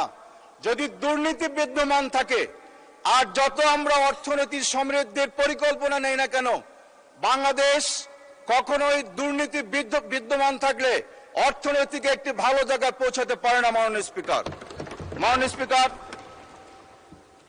আমি আমার এলাকা সম্পর্কে বলতে চাই, দেশের দক্ষিণ পশ্চিমাঞ্চলের প্রবেশদ্বার খুলনা, পদ্মা সেতুর সুফল কাজে লাগিয়ে খুলনাকে শিল্প বাণিজ্যের কেন্দ্র হিসেবে গড়ে তোলার সুযোগ ছিল। 2026-27 বাজেটে খুলনার উদ্দেশ্যে উল্লেখযোগ্য কোনো মেগা প্রকল্প, জলবদ্ধ নিরসন কর্মসূচি, সুন্দরবন সুরক্ষা প্রকল্প কিংবা মংলাবন্দর কেন্দ্রে বিনিয়োগ পরিকল্পনা নেই। ধন্যবাদ মাননীয় সদস্য। আলোচনায় অংশগ্রহণ করবেন গাইবান্ধা 1 আসন থেকে নির্বাচিত মাননীয় সদস্য জনাব মোহাম্মদ মাজিদুর রহমান। জনাব মোহাম্মদ মাজিদুর রহমান, আপনার সময় 5 মিনিট। ধন্যবাদ আপনাকে। বিসমিল্লাহির রহমানির রহিম। ধন্যবাদ মাননীয় স্পিকার। মাননীয় স্পিকার, আমার বক্তব্যের শুরুতেই পুরাতন একটি গানের কলি আমার মনে পড়ল। স্বাদ না মিঠিল, আশা না পুরিল, সকলেই ফুরিয়ে যায় মা। মাননীয় স্পিকার, 54 বছরে এই সংসদে অনেক বাজেট পেশ করা হয়েছে। 54 বছরে অনেক সরকার এসেছে। জনগণ মনে করেছিল এই বাজেট বোধহয় আমাদের আশা পূরণ করবে এবং স্বাদ মেটাবে, কিন্তু 54 বছরে কোনো বাজেট, কোনো সরকার জনগণের আশা পূরণ করতে পারেনি। তাই আমি বলতে চাই, এবারের 9,38,000 কোটি টাকার যে বাজেট, এই বাজেট দ্বারা আগামীর 5 বছরে জনগণের আশা পূরণ হবে এবং স্বাদ মিটবে, এটা আমরা আশা করি মাননীয় স্পিকার, এবং আমি ব্যক্তিগতভাবে এটা আশা করি। মাননীয় স্পিকার, আমাদের মাননীয় অর্থমন্ত্রী বাজেট বক্তৃতায় বলেছেন সবার জন্য উন্নয়ন। যদি সবার জন্য উন্নয়নের কথাটি সত্যি হয় মাননীয় স্পিকার, তাহলে রংপুর বিভাগ 2 কোটি মানুষ যেখানে বসবাস করে মাননীয় স্পিকার, এই 2 কোটি মানুষের আবাসস্থল রংপুর বিভাগের জন্য বরাদ্দ রাখা হয়েছে মাননীয় স্পিকার। যদি সত্য হয় কথাটা, 1% বরাদ্দ রাখা হয়েছে মাননীয় স্পিকার। এই 1% বরাদ্দ দিয়ে রংপুর অঞ্চলের কি উন্নয়ন হবে আমি আজকে আপনার মাধ্যমে জানতে চাই। মাননীয় স্পিকার, আমরা 54 বছরে এই উত্তরবঙ্গকে ঠকাতে দেখেছি। আমরা বলতে চাই না এই বাজেটও ঠকাঠকির বাজেট, আমি তা বলতে চাই না, কিন্তু বাস্তবতার নিরিখে যদি দেখি তাহলে দেখা যাবে এবারও আমরা ঠকার মধ্যে পড়েছি রংপুর অঞ্চল। মাননীয় স্পিকার, এই অঞ্চলের মানুষ কি ট্যাক্স দেয় না? এই অঞ্চল কি বাংলাদেশের পার্ট নয়? যদি তাই না হবে, গোটা বাংলাদেশে যদি গ্যাস থাকে তাহলে রংপুর অঞ্চলে কেন এখন আমরা গ্যাস পেলাম না? গ্যাসের লাইন পাইপ বসানো হয়েছে 10 বছর হলো, 15 বছর হলো, কিন্তু গ্যাস এখনো পৌঁছে নেই রংপুর অঞ্চলে। মাননীয় স্পিকার, রংপুর অঞ্চলে গ্যাসের লাইন গেছে, কিন্তু 2 সাইডের যত জেলা এবং সীমান্তবর্তী যে জেলাগুলো সেখানে কিন্তু গ্যাস লাইন বসানো হয়নি। আমার গাইবান্ধা জেলার উপর দিয়ে, পলাশবাড়ির উপর দিয়ে গ্যাস লাইন গেছে মাননীয় স্পিকার, কিন্তু গাইবান্ধা জেলা শহরে গ্যাস লাইন বসানো হয়নি মাননীয় স্পিকার। তাই আমি আজকের এই বাজেট বক্তৃতায় জোর দাবি জানাতে চাই, উত্তরাঞ্চলে ন্যায্য হিস্সা দিতে হবে। উত্তরাঞ্চলে উন্নয়নের জন্য যে বাজেট বরাদ্দ যদি কম হয়ে থাকে, সে বাজেট বরাদ্দ বাড়াতে হবে মাননীয় স্পিকার। আমি বলতে চাই, আজকে এখানে বলা হয়েছে, আমাদের মাননীয় অর্থমন্ত্রী বলেছেন অন্তর্ভুক্তিমূলক এই বাজেট। যদি অন্তর্ভুক্তিমূলক বাজেট হয় তাহলে আবারও সেই কথা। এবং আমি বলতে চাই, বাজেটে শিক্ষা খাতে ব্যয় বাড়ানো হয়েছে, বরাদ্দ বাড়ানো হয়েছে। যদি তাই হয় তাহলে হাজার হাজার নন এমপিও ভুক্ত শিক্ষা প্রতিষ্ঠান, লক্ষ লক্ষ শিক্ষক কর্মচারী যারা বেতন পাওয়ার আগে অনেকে পেনশনে রিটায়ারে চলে গেছেন মাননীয় স্পিকার, আমরা কি আশা করতে পারি এই বাজেটের মাধ্যমে, যেখানে শিক্ষা খাতে বরাদ্দ বেশি দেওয়া হয়েছে, এই বরাদ্দের মাধ্যমে অন্তর্ভুক্ত করা হোক নন এমপিও ভুক্ত সকল শিক্ষা প্রতিষ্ঠানকে। মাননীয় স্পিকার, সেই সাথে স্বতন্ত্র ইবতেদায়ী শিক্ষা প্রতিষ্ঠানকে সরকারিকরণের প্রস্তাব আমি করছি মাননীয় স্পিকার, এই বাজেটের মাধ্যমে তাদেরকেও অন্তর্ভুক্ত করা হোক। মাননীয় স্পিকার, আমার উত্তরাঞ্চলের গাইবান্ধা জেলা, আমি এর আগেও বলেছি আমরা একটি ব্রিজ চাই, যে ব্রিজটা হবে বালাসীঘাট থেকে জামালপুরের বাহাদুরাবাদ ঘাট পর্যন্ত। মাননীয় স্পিকার, এই ব্রিজের নামকরণ আমি প্রস্তাব করতে চাই জুলাই আগস্ট বিপ্লবের যিনি অগ্রনায়ক শহীদ আবু সাইদের নামে। এই বালাসীঘাট থেকে বাহাদুরাবাদ পর্যন্ত যে ব্রিজ হবে সেই ব্রিজের নামকরণ করা হোক মাননীয় স্পিকার। এবং আমরা বলতে চাই এই ব্রিজ যাতে অন্য এলাকায় না যেতে পারে। আমরা শুনতেছি এই ব্রিজ আবারও বগুড়া দিয়ে করার তারা চিন্তা ভাবনা করছে মাননীয় স্পিকার। উত্তরাঞ্চলের মানুষ যদি এটা হয় তাহলে রাজপথে নেমে আসতে বাধ্য হবে, আন্দোলন করতে বাধ্য হবে মাননীয় স্পিকার। মাননীয় স্পিকার, সেই সাথে আমার নির্বাচনী এলাকা সুন্দরগঞ্জের অনেক সমস্যা রয়েছে মাননীয় স্পিকার। মাননীয় সদস্য, ধন্যবাদ, আপনার সময় শেষ। আচ্ছা, 1 মিনিট দেয়া হলো, 1 মিনিট। 2 মিনিট দেবেন মাননীয় স্পিকার। আমার এলাকার কাপাসিয়া থেকে বামনডাঙ্গা এবং তারাপুর থেকে ধোবাডাঙ্গা 15টা ইউনিয়ন, রাস্তাঘাটের বেহাল অবস্থা, কাঁচা রাস্তাগুলো পাকা করা দরকার। আমাদের সম্মানিত মাননীয় এলজিআরডি মন্ত্রী এখানে আছেন, আমি তার দৃষ্টি আকর্ষণ করছি পাকাকরণের জন্য মাননীয় স্পিকার। সেই সাথে আমার সুন্দরগঞ্জে 2টা রেলওয়ে স্টেশন আছে, সর্ববৃহৎ একটা রেল স্টেশন আমার ওই এলাকার বামনডাঙ্গা রেলওয়ে স্টেশন। এই রেলওয়ে স্টেশনের যাত্রী ছাউনি নেই মাননীয় স্পিকার, ফুটা হয়ে গেছে। বৃষ্টি আসলে যাত্রীরা সেখানে দাঁড়িয়ে থাকতে পারে না। এবং সেই যাত্রী ছাউনি 100 ফুট, এটাকে আমি বলেছি 300 ফুট উন্নীত করার জন্য, এবং এটাকে আধুনিক একটি রেলওয়ে স্টেশন যাতে আমরা করতে পারি সেই ব্যবস্থা যাতে এই বাজেটে অন্তর্ভুক্ত করা হয় মাননীয় স্পিকার। মাননীয় স্পিকার, সেই সাথে আমার এলাকায় আপনি শুনলে খুশি হবেন। জি, অসংখ্য ধন্যবাদ মাননীয় সদস্য। আলোচনায় অংশগ্রহণ করবেন সুনামগঞ্জ 1 আসন থেকে নির্বাচিত মাননীয় সদস্য জনাব কামরুজ্জামান কামরুল। আপনার সময় 6 মিনিট। ধন্যবাদ। ধন্যবাদ মাননীয় স্পিকার। আমাকে 2026-27 অর্থ বছরের জাতীয় বাজেটের উপর আলোচনার সুযোগ দেওয়ার জন্য ধন্যবাদ। মাননীয় স্পিকার, বক্তব্য শুরুতেই শ্রদ্ধার সাথে স্মরণ করছি বহুদলীয় গণতন্ত্রের প্রবর্তক, স্বাধীনতার ঘোষক শহীদ প্রেসিডেন্ট জিয়াউর রহমানকে। গভীর শ্রদ্ধার সাথে স্মরণ করছি গণতন্ত্রের মাথা, আপসীর নেত্রী, বাংলাদেশের প্রথম নারী প্রধানমন্ত্রী বেগম খালেদা জিয়াকে।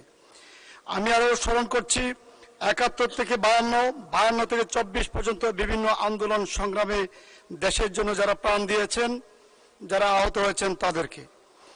মাননীয় স্পিকার, আমি কৃতজ্ঞতা প্রকাশ করছি নতুন বাংলাদেশের স্বপ্নদ্রষ্টা শহীদ প্রেসিডেন্ট জিয়াউর রহমানের যোগ্য উত্তরসূরি মাননীয় প্রধানমন্ত্রী জনাব তারেক রহমানের প্রতি। আমাকে মহান সংসদে প্রতিনিধিত্ব করার সুযোগ করে দিয়েছেন।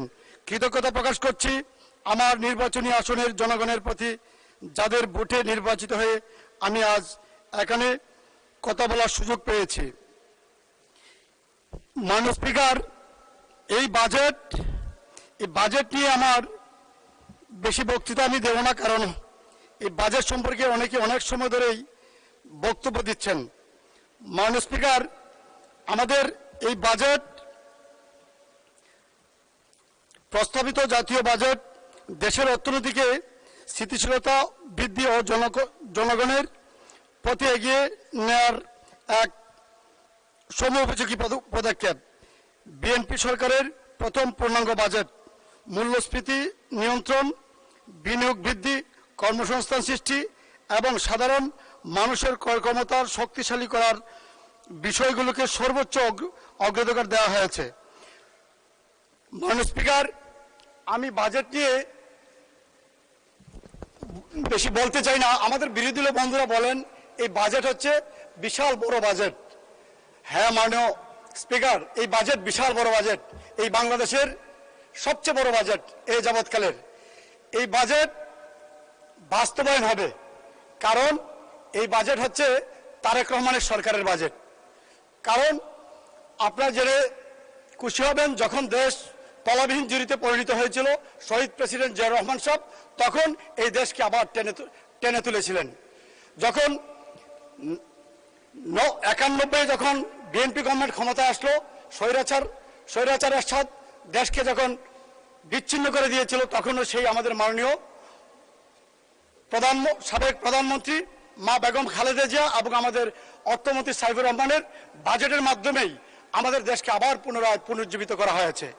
এই বিগত 17 বছর আওয়ামী ফ্যাসিস্ট সরকার দীর্ঘদিন এই দেশকে বড় বড় বাজেট দিয়েছে, কিন্তু এটা বড় বড় লুটপাট হয়েছে। সেই বড় বড় লুটপাটের কারণে, বড় বড় দুর্নীতির কারণে আমাদের বিরোধী দলের বন্ধুরা মনে করছে এই বাজেট মনে হয় এটা বাস্তবায়ন হবে না। আমি আমার বিরোধী দলের বন্ধুদেরকে বলবো, বিশ্বাস রাখেন, তারেক রহমান, তারেক জিয়া, সে হচ্ছে আরেক জিয়া রহমানের সুযোগ্য সন্তান। আমরা বিশ্বাস করি, কারণ আমি এই কথাটা কেন বলছি, আমি জনগণের সাথে আমি বিভিন্ন আমার এলাকাতে যাওয়ার পরে আমি দেখলাম সাধারণ মানুষ, বৃদ্ধ লোকেদের কথা, এটা জিয়া রহমানের সন্তানের বাজেট। ইনশাল্লাহ এই বাজেট বাস্তবায়ন হবে। আমি কেন বলছি বাস্তবায়ন হবে, মাননীয় স্পিকার, আমাদের এই সরকারের বয়স মাত্র 4 মাস। এই 4 মাস আমি আমার বিরোধী দলের বন্ধুদেরকে বলবো, এই 4 মাস আপনারা একটু যাচাই বাছাই করে দেখুন। এই 4 মাসের যে আমাদের অগ্রগতি, বিগত এই ফ্যাসিস্ট সরকারের 17 বছরেও এত অগ্রগতি হয় নাই। মাননীয় স্পিকার, আমাদের প্রত্যেকটা মসজিদ মন্দির অনেক জায়গাতেই আমাদের অনুদান অলরেডি চলে গিয়েছে, যেটা আমি আমাদের গ্রামের মানুষজন আমাকে বলে যে এত উন্নয়ন, মানে এত বরাদ্দ আর কখনো আমরা পাই নাই। বরাদ্দ গিয়েছে মাননীয় স্পিকার, এই বরাদ্দ করিমউদ্দিনের নামে নিয়ে লুটপাট করে ওনারা ভাগাভাগি করে নিয়েছে। আমরা এই বাজেট বাস্তবায়ন হবে একটা মাত্র কারণ, একটা বিশ্বাস, জনগণের বিশ্বাস। আর আমি বিশ্বাস করি এটা তারেক রহমান সাহেব এই সরকারের প্রধান, এখানে অনিয়ম করার সুযোগ নেই। মাননীয় স্পিকার, আমি আমাদের বিরোধী দলের বন্ধুদেরকে বলবো, আমরা আসুন, আমাদেরকে অনেক আশা আকাঙ্ক্ষা নিয়ে, অনেক স্বপ্ন নিয়ে এই মানুষ আমাদেরকে ভোট দিয়েছে, এই সরকারে পাঠিয়েছে। আমাদের অনেক বন্ধুরা, আমাদের অনেক সিনিয়র নেতাদের বিরুদ্ধে একটা টেন্ডেন্সি হয়েছে, বড় বড় কথা বললেই মনে হয় বড় নেতা হওয়া যায়। এই যে বাংলাদেশের একটা টেন্ডেন্সি, এখান থেকে আসুন আমরা বেরিয়ে আসি। আমরা এই যে আমাদের বিরোধী দলীয় নেতা, আমি উনার সম্পর্কে তো আমি বাজে কটূক্তি করতে পারি না, এটা হয় না। আমাদের কথাগুলি সারা জাতি শুনছে মাননীয় স্পিকার, অতএব আমাদের কথাগুলি বলতে হবে, এই কথাগুলি জনগণ দেখছে। আমরা অশালীন এবং অসত্য কোনো বক্তব্য আমরা যেন না দিই, এটা আপনাদের প্রতি আমার অনুরোধ। মাননীয় স্পিকার, আমার একটু কষ্টের কথা বলতে হয়। অনেক মাননীয় সংসদ সদস্যরা এলাকার কথা বলেন যে আমাদের হাইওয়ে রাস্তা, আমাদের ইউনিয়ন থেকে ইউনিয়ন রাস্তা, অনেকে ইউনিয়নের কথা বলেন, ওয়ার্ডের কথা বলেন। মাননীয় স্পিকার, আমার 4টা উপজেলা, আমার এই উপজেলা থেকে সুনামগঞ্জ, মানে আমার জেলা সুনামগঞ্জে আসার কোনো রাস্তা আমার নেই। মাননীয় সদস্য, পানির নিচ দিয়ে রাস্তা কিভাবে নেওয়া যায় 1 মিনিট দিলাম, 1 মিনিটের মধ্যে শেষ করেন প্লিজ। আমার যে মাননীয় স্পিকার, আমাকে একটু সময় বেশি দিতে, 4টা উপজেলা। মাননীয় স্পিকার, সাবমার্জেবল রাস্তা এখন টিকসই রাস্তা, আমাদের প্রত্যেকটা হাওড়ে ধান তোলার জন্য দিতে হবে, রাস্তা করে দিতে হবে। আমি বিস্তারিত মন্ত্রী মহোদয়ের সাথে বলবো। আরেকটা বিষয়, আজকে মাননীয় স্পিকার, আপনার পাশে আমার আসন, আজকে পাহাড়ি ডলে আমার মিনিমাম 200 বা 300 ঘর বাড়ি ভেঙে দিয়েছে। মাননীয় স্পিকার, আমার কাছে ভিডিও আছে। এখন আমাদের মাননীয় সংসদ সদস্যরা বলবেন কাল শুধু তোমার এখানে কি দুর্যোগ হয়, আমি আসলে দুর্যোগ এরিয়ার মানুষই। মাননীয় স্পিকার, আরেকটা বিষয় বলতে চাই আপনার মাধ্যমে। আমি আগামী 28 তারিখ, মানে অগাস্টের 28 তারিখ আমি একটা টাঙ্গ জুস্তা উৎসব করি। মাননীয় স্পিকার, এই জুস্তা উৎসবে আমি আমাদের মাননীয় সকল মন্ত্রী মহোদয় যারা আছেন, আমাদের এমপি মহোদয়রা আছেন, সরকারি দল, বিরোধী দল, সবাইকে আমি দাওয়াত দিতে চাই। এই আগামী 28 তারিখ আমাদের এই জুস্তা উৎসবে যাওয়ার জন্য সবার জন্য আমি ব্যবস্থা রাখবো। সবাই ধন্যবাদ মাননীয় সদস্য, অসংখ্য ধন্যবাদ। আলোচনায় অংশগ্রহণ করবেন সাতক্ষীরা 2 আসন থেকে নির্বাচিত মাননীয় সদস্য জনাব মোহাম্মদ আব্দুল খালেক। জনাব মোহাম্মদ আব্দুল খালেক, আপনার সময় 5 মিনিট। ধন্যবাদ আপনাকে। নাহমাদুহু ওয়া নুসাল্লি আলা রাসূলিহিল কারীম ওয়া আলা আলিহি ওয়া সাহবিহি আজমাইন, আম্মা বাদ। মাননীয় স্পিকার, আপনাকে ধন্যবাদ। 2026-27 জাতীয় বাজেট 24 জুলাইয়ের শহীদদের স্মৃতি দিয়ে ঘেরা, স্মৃতি দিয়ে মোড়া। জুলাইয়ের চেতনায় উজ্জীবিত এই বাজেট, যে জুলাইয়ের স্লোগান ছিল উই ওয়ান্ট জাস্টিস, এই বাজেটেও তার প্রকাশ থাকতে হবে। এটাই হচ্ছে আমার প্রথম বক্তব্য। আল্লাহ রাব্বুল আলামিন কোরআনুল কারীমের মধ্যে বলেছেন, ইন্নাল্লাহা ইয়া'মুরুকুম বিল আদল। আল্লাহ রাব্বুল আলামিন নির্দেশ দিচ্ছেন ন্যায় এবং ইনসাফের। আল্লাহ রাব্বুল আলামিন আরো সূরা আরাফের 96 নম্বর আয়াতের মধ্যে বলেছেন, ওয়ালাউ আন্না আহলাল কুরা আমানু ওয়াত্তাকাউ লাফাতাহনা আলাইহিম বারাকাতিম মিনাস সামাই ওয়াল আরদি। দেশের জনগণ, দেশের নেতৃত্ব জনগণ যদি ঈমান এবং তাকওয়ার পরে পরিচালিত হয়, তাহলে আমি আল্লাহ রাব্বুল আলামিন আসমান এবং জমিনের বারাকাতের সকল দরজা আমি সেই দেশ এবং জাতির জন্য উন্মুক্ত করে দেব। মাননীয় স্পিকার, 2026 এবং 27 জাতীয় বাজেট সেই ধারায় পরিচালিত হোক, এটাই হচ্ছে আমার কামনা। কিন্তু বাজেটে সেই লক্ষ্য পূরণে আমরা দেখতে পাচ্ছি যাত্রা করিনি, শুরু হয়নি। অনেক ক্ষেত্রে বৈষম্য পরিলক্ষিত, জনগণের আশা আকাঙ্ক্ষা প্রতিফলন ঘটেনি, যা হতাশাব্যঞ্জক এবং গতানুগতিক। ঋণ নির্ভর, বাস্তবতা বর্জিত, দুর্নীতিমুক্ত দেশ গড়ার কার্যকর রূপরেখা এই বাজেটের ভিতরে গ্রহণ করা হয় নাই। বাজেটের আঙ্গিক মূল অনেক বড় হলেও এর ভিতরে সৌন্দর্য ততটা সুন্দর নয়। মাননীয় স্পিকার, আমরা সকলেই একমত, আজ মূল্যবোধের চরম অবক্ষয়, বাপ মায়ের প্রতি সন্তানের নিকৃষ্টতম আচরণ, জেনা, ব্যভিচার, শিশু ধর্ষণ, হত্যা, চুরি, ডাকাতি, ছিনতাই, চাঁদাবাজি, এমনকি মসজিদে ঢুকেও মুসল্লিদের উপরে গুলি আমরা আজকে লক্ষ্য করছি। মাননীয় স্পিকার, ঘুষ, দুর্নীতি, অপচয়, টাকা পাচার, সরকারি হাসপাতালে চিকিৎসার বেহাল অবস্থা, ডাক্তার নেই, থাকলেও ঠিক মতো আসে না, ওষুধ নেই, সেবা নেই, দুর্গন্ধময় পরিবেশ, যন্ত্রপাতি প্রায় অকেজো। আমরা আজকের পত্রিকায় একটা নিউজ দেখলাম যে শহীদ সোহরাওয়ার্দী হাসপাতালের একমাত্র এমআরআই মেশিন 5 বছর ধরে নষ্ট হয়ে পড়ে আছে।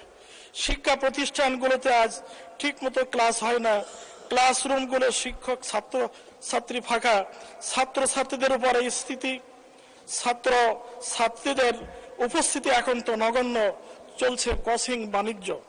মাননীয় স্পিকার, আমি আপনার কাছে একটি বিশেষ বিষয় আপনার কাছে পেশ করতে চাই। এই সংসদে আলোচনা এসেছে, মাননীয় স্বরাষ্ট্রমন্ত্রী মহোদয় তিনি তার আলোচনার ভিতরে একটা উক্তি করেছিলেন যে মির্জা ফখরুল ইসলাম ও ইসলাম নয়, জামাতে ইসলামী ও ইসলাম নয়, ইসলামী ব্যাংক ও ইসলাম নয়।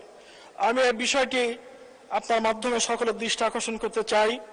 বাংলাদেশ জামাত ইসলামী ইসলামী আন্দোলনের নাম, ইসলাম কায়েমের জন্য একটি অন্যতম সংগঠন, যেটা কোরআন এবং সুন্নাহর ভিত্তিতে পরিচালিত হয়।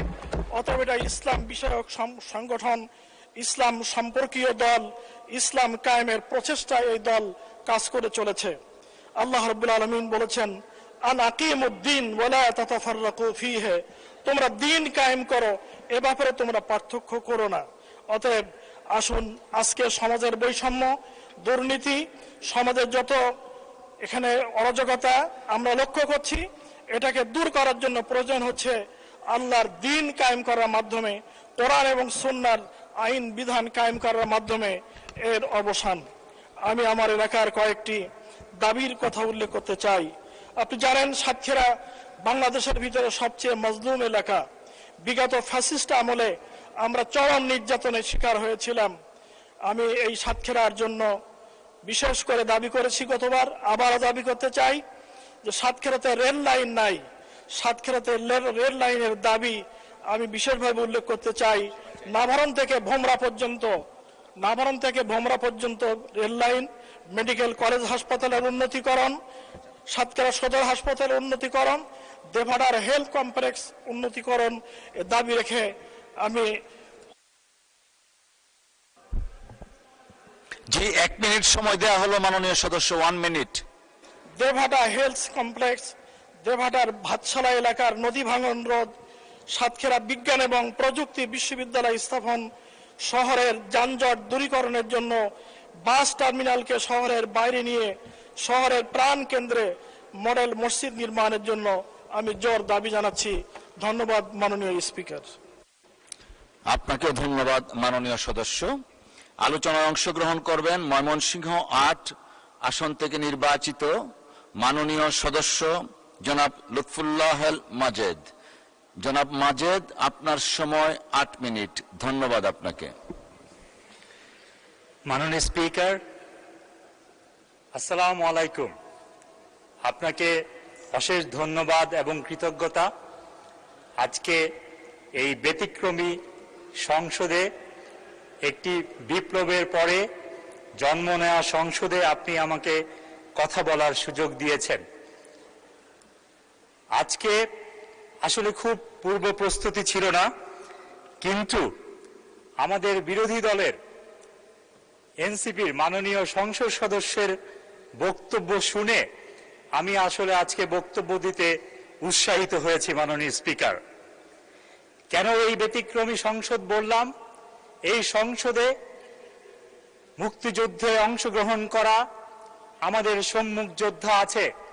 এই সংসদে 90-এর স্বৈরাচারের বিরুদ্ধে যুদ্ধ করা আমাদের এই সংসদে আমাদের নেতৃত্ব আছে। আমাদের এই সংসদে তরুণ বিপ্লবীরা আছে, ট্রু স্টলওয়ার্ট অফ রেভলিউশন, এবং যারা খুব তরুণ ইসলামিক ধারণার সংসদ সদস্যরা আছেন। আমি তাদের উদ্দেশ্যে একটি কথা বলতে চাই। Every revolution carries an agatho-ecological legacy. Freedom of speech is intertwined with the light of emancipation and the shadows of unintended consequences. এর ধারাবাহিকতায় মাননীয় স্পিকার বলতে চাই, ফরাসি বিপ্লবের পরে একটি কথা এই পৃথিবীতে খুব জনপ্রিয় হয়েছে। সেই কথাটি হলো, বিপ্লব তার নিজের সন্তানদেরকেই হত্যা করে। মাননীয় স্পিকার, এই সংসদে একটি মন্তব্য, একটি উদ্দেশ্য, একটি আস্থার অভাব সমগ্র বিপ্লবকে প্রশ্নের মুখে ফেলতে পারে। এইখানে আমরা যারা বিপ্লবের মাধ্যমে জন্ম নিয়েছে, এই ধরনের সংসদ সদস্য যারা এখানে নির্বাচিত হয়েছেন, তাদের যখন বক্তব্য দিবে, তারা এই বিপ্লবের চেতনাকে, বিপ্লবের ধারাবাহিকতাকে মাথায় রেখেই বক্তব্য দেওয়া উচিত। মাননীয় স্পিকার, বিরোধী দলের সংসদ চিফ হুইপের একটি বক্তব্য আমি শুনেছিলাম এই সংসদে বসে। তিনি বলছিলেন, স্বাধীনতার 54 বছর পরে এই জাতি দেখতে চায় না মুক্তিযুদ্ধের সপক্ষের শক্তি, মুক্তিযুদ্ধের বিপক্ষের শক্তি। আপনাকে একটি কথা বলতে চাই, এই জাতি দেখতে চায় বলে বাংলাদেশ জাতীয়তাবাদী দল 2/3 অধিক সিট পেয়ে এই সংসদে সরকার গঠন করেছে। আপনি বলেছেন বাংলাদেশ জাতীয়তাবাদী দল জামাত ইসলামীর সাথে রাজনীতি করেছে। মাননীয় স্পিকার, আমি একটি তুলনামূলক স্ট্যাটিস্টিক্স দিতে চাই। 1942 সালে মওদুদী সাহেবের হাত ধরে জন্ম নেয় এই জামাত। 1954 সালে আসলে যুক্ত ফ্রন্টের ইলেকশনের পরে রানী নেতৃত্বের বিরুদ্ধে কথা বলা এই জামাত প্রথম ফাতেমা জিন্নাকে সাপোর্ট করে তার স্ববিরোধী রাজনীতি শুরু করেছিল এই পূর্ববঙ্গে। মাননীয় স্পিকার, একটি কথা বলতে চাই, 1970 সালে জামাত ছিল ইনসিগনিফিকেন্ট। 1971 সালের 22 নভেম্বর প্রথম এই বাংলাদেশ থেকে তারা পালিয়ে গিয়েছিল। 1978 সালে ফেরত এসে 1979 সালে যখন নির্বাচনে অংশগ্রহণ করে, তারা ইসলামিক ডেমোক্রেটিক লীগ নামে এই বাংলাদেশে রাজনীতিতে অংশগ্রহণ করেছিল। 1986 সালের কাহিনী আমরা জানি, তারা কিন্তু 10টি সিট পেয়েছিল। 1991 সালে এই জামাত এই বাংলাদেশে 18টি সিট পেয়েছিল। এই 1996 সালে 3টি, 2001 সালে 17টি, 2008 সালে 2টি। ভোটের পার্সেন্টেজ ছিল অ্যাভারেজে 4.6%। মাননীয় স্পিকার, আজকে যে 32% ভোট, এই ভোট কিন্তু বিপ্লবের ইমোশনের ভোট। এই ভোট কিন্তু জামাতের সাথে শাহবাগ হত্যাকাণ্ডের ইমোশনের ভোট। তাদের ভোটের স্ট্যাটিস্টিক্স সেই 4.6। এই কারণেই বলতে চাই, আজকে বাংলাদেশ এই যে বিপ্লবের তরুণ প্রজন্ম যারা এই বিপ্লবকে নেতৃত্ব দিয়েছে, আমরা তাদের কাছে অনুরোধ করব তারা যাতে এই বিপ্লবের মর্যাদা, এই বিপ্লবের ধারাবাহিকতা মাননীয় স্পিকার এই সংসদে অন্তত বজায় রাখে। মাননীয় স্পিকার, আজকে আমরা এই বিপ্লবের পরে এই বাজেট, এটা আমাদের জন্য কোনো অর্থনৈতিক দলিল শুধু নয়, এটা আমাদের জন্য এই বিপ্লবের পরের প্রথম বাজেট, আমাদের জন্য একটি বিপ্লবের অঙ্গীকার। মাননীয় স্পিকার, এই বাজেট যখন এই সংসদে পেশ করা হয়েছে মাননীয় স্পিকার, আমরা এমন একটি পৃথিবীর সামনে দাঁড়িয়ে আছি, আমরা একটি 2100 সালের ইউটোপিয়ান ওয়ার্ল্ডের সামনে দাঁড়িয়ে আছি। যে ইউটোপিয়ান ওয়ার্ল্ডকে আমরা দেখছি, সেইখানে আমাদের যে এআই এর ট্রান্সফরমেশন আসতেছে, এই বাজেটের আমি মনে করি আমরা একটি ট্রানজিশনে দাঁড়িয়ে আছি। এই 2100 সালের পৃথিবীতে আমাদের গড় আয়ু হবে মাননীয় স্পিকার 2100 বছর। আমরা অলরেডি যে পরিমাণ আমাদের প্রত্যেকটি মানুষের, আমাদের যে অ্যাসিস্ট্যান্ট হবে, আমরা 15 থেকে 20 বছরের মধ্যে এই মানব সভ্যতা একটি ভার্চুয়াল ওয়ার্ল্ডের দিকে যাবে মাননীয় স্পিকার। আমাদের আগামী 15 বছরের ভিতরেই এই বাংলাদেশে এবং এই পৃথিবীতে প্রত্যেকটি মানুষের অ্যাসিস্ট্যান্ট হবে একজন এআই অ্যাসিস্ট্যান্ট। আপনি জানেন কিনা, আমরা অ্যানথ্রপিক যেটা এখন পৃথিবীতে এসছে এআই অ্যাসিস্ট্যান্ট, ইউএসএ এই অ্যানথ্রপিকের 2টি ভার্সনকে বন্ধ করেছে ইউএস এক্সপোর্ট কন্ট্রোল এই জুন মাসে। একটি হলো মিথোস 5 এন্ড ফেবল 5। কারণ এটার ভয়াবহতা এত বেশি, এটা যদি পৃথিবীতে মানুষের কাছে অ্যাভেলেবেল হয়, এটা নিজেকে আর কোনোদিন বন্ধ করতে পারবে না। সেই যুগে এসে আমরা যে বাজেট পেয়েছি, এই বাজেটকে সিপিডি বলছে, যারা বাজেটকে সবচেয়ে বেশি ইভ্যালুয়েট করতে পারে, যে একটি সংস্কারমুখী বাজেট এবং একটি এআই কেন্দ্রিক এআই সাথে একটি এআই কেন্দ্রিক বাজেট মাননীয় স্পিকার।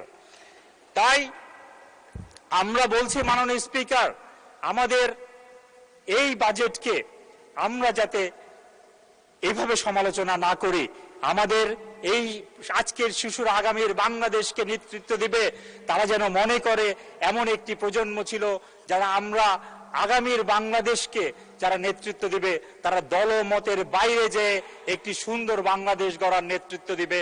এই প্রত্যাশায় আমি আমার বক্তব্য শেষ করছি। এবং এই বাংলাদেশ হোক আগামীর সবার, এবং এই বাংলাদেশ হোক আগামীর রিভলিউশনারি এবং সবার একটি ভিশনের বাংলাদেশ। ধন্যবাদ মাননীয় স্পিকার।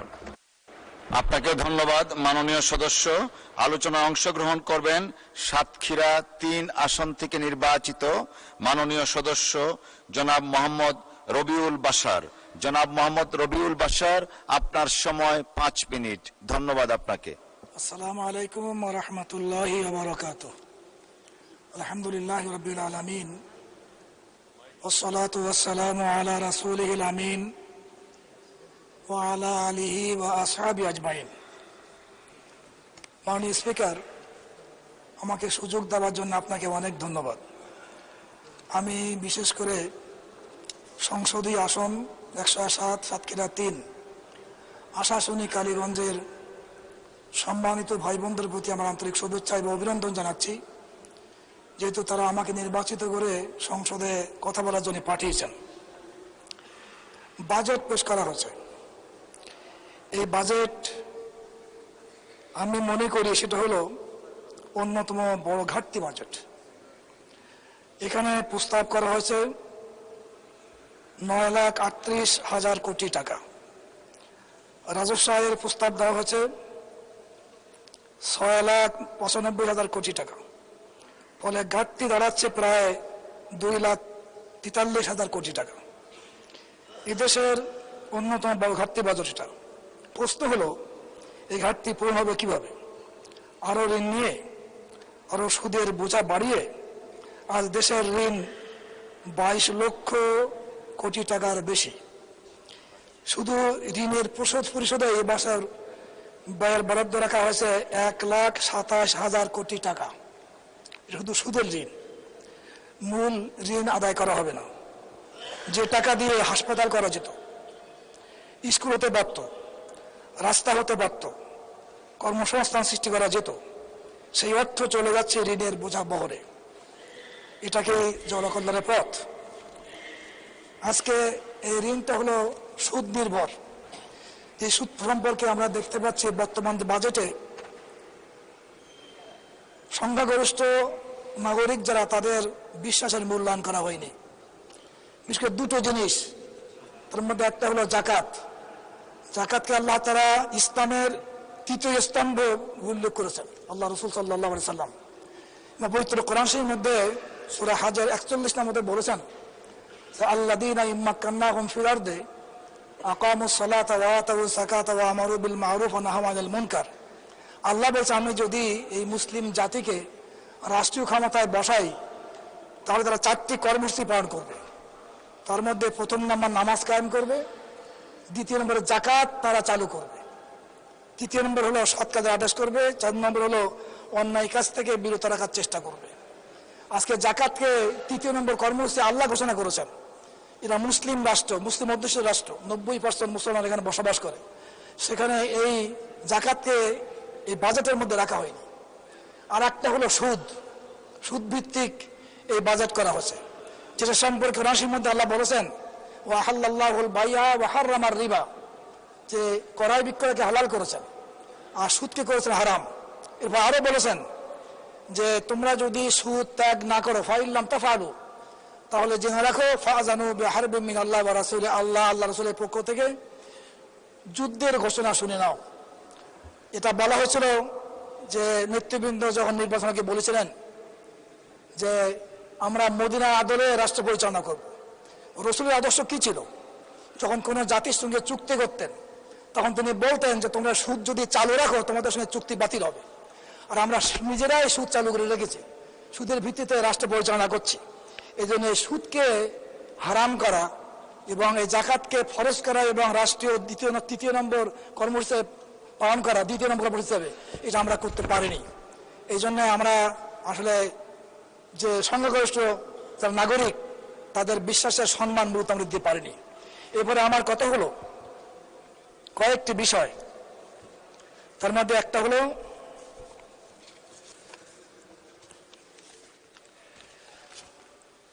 স্বজনপ্রীতি এবং বৈষম্যের প্রশ্ন এখানে আছে। মাননীয় স্পিকার, রাষ্ট্রের সম্পদ বন্টনে যদি দলীয় বিবেচনা করা হয়, যদি বিরোধী দলের নির্বাচনী এলাকা উন্নয়নের ক্ষেত্রে অবহেলার শিকার হয়, তাহলে তা গণতান্ত্রিক ন্যায়নীতির পরিপন্থী। জনগণ ভোট দিয়েছে, সরকারি দলের হোক আর বিরোধী দলের হোক, সব এলাকার মানুষ বাংলাদেশের নাগরিক। কিন্তু বাস্তবতা হলো অনেক ক্ষেত্রে বিরোধী দলের মতের এলাকার উন্নয়ন প্রকল্পে বৈষম্যের অভিযোগ রয়েছে। আমি স্পষ্ট করে বলতে চাই, রাষ্ট্র করার দলীয় সম্পত্তি নয়, জনগণের টাকা দিয়ে জনগণের উন্নয়নমূলক কাজ। মাননীয় সদস্য 1 মিনিট সময় বর্ধিত করা হলো। ধন্যবাদ আপনাকে। 1 মিনিট। আমার মূল কথা হলো, বিশেষ করে আমি সাতক্ষীরা দীর্ঘদিন পর্যন্ত বিশেষ করে স্বৈরাচারী আমলে অবহেলিত ছিল, উপেক্ষিত ছিল এবং উন্নয়নের দিকে লক্ষ্য করা হয়নি। এদিকে লক্ষ্য করার জন্য আমি আমার বক্তব্য হলো সাতক্ষীরা ভোমরা বন্দর সহ এই অঞ্চলের অর্থনৈতিক সম্ভাবনা কাজে লাগাতে কার্যকর পদক্ষেপ গ্রহণ করা প্রয়োজন। আমার দাবি হলো আশাশুনির প্রায় 13 কিলোমিটার, কালীগঞ্জের প্রায় 1 কিলোমিটার ঝুঁকি ভেড়িবাঁধ টেকসইভাবে নির্মাণ করতে হবে, জলাবদ্ধতা নিরসন করতে হবে, সুপেয় পানি ও স্যানিটেশনের ব্যবস্থা নিশ্চিত করতে হবে, আশাশুনি কালীগঞ্জকে আধুনিক আদর্শ উপজেলা উন্নীত করতে হবে, অর্থনৈতিক জোন প্রতিষ্ঠা করতে হবে, মাছ ফল সংরক্ষণের জন্য হিমাগার স্থাপন করতে হবে। আর বিশেষ করে বর্তমান বিদ্যুৎ বিভ্রাট চলছে, আমি বাড়িতে দেখেছি 6, 7, 8 ঘন্টা পর্যন্ত বিদ্যুৎ পাওয়া যাচ্ছে না। এই জন্য বিদ্যুতের জন্য বিশেষ করে বরাদ্দ রাখার জন্য আমি ধন্যবাদ মাননীয় সদস্য। মাননীয় সদস্যবৃন্দ, মাগরিবের নামাজের জন্য 30 মিনিটস বিরতি দেওয়া হলো। আপনাদেরকে অসংখ্য ধন্যবাদ সহযোগিতার জন্য।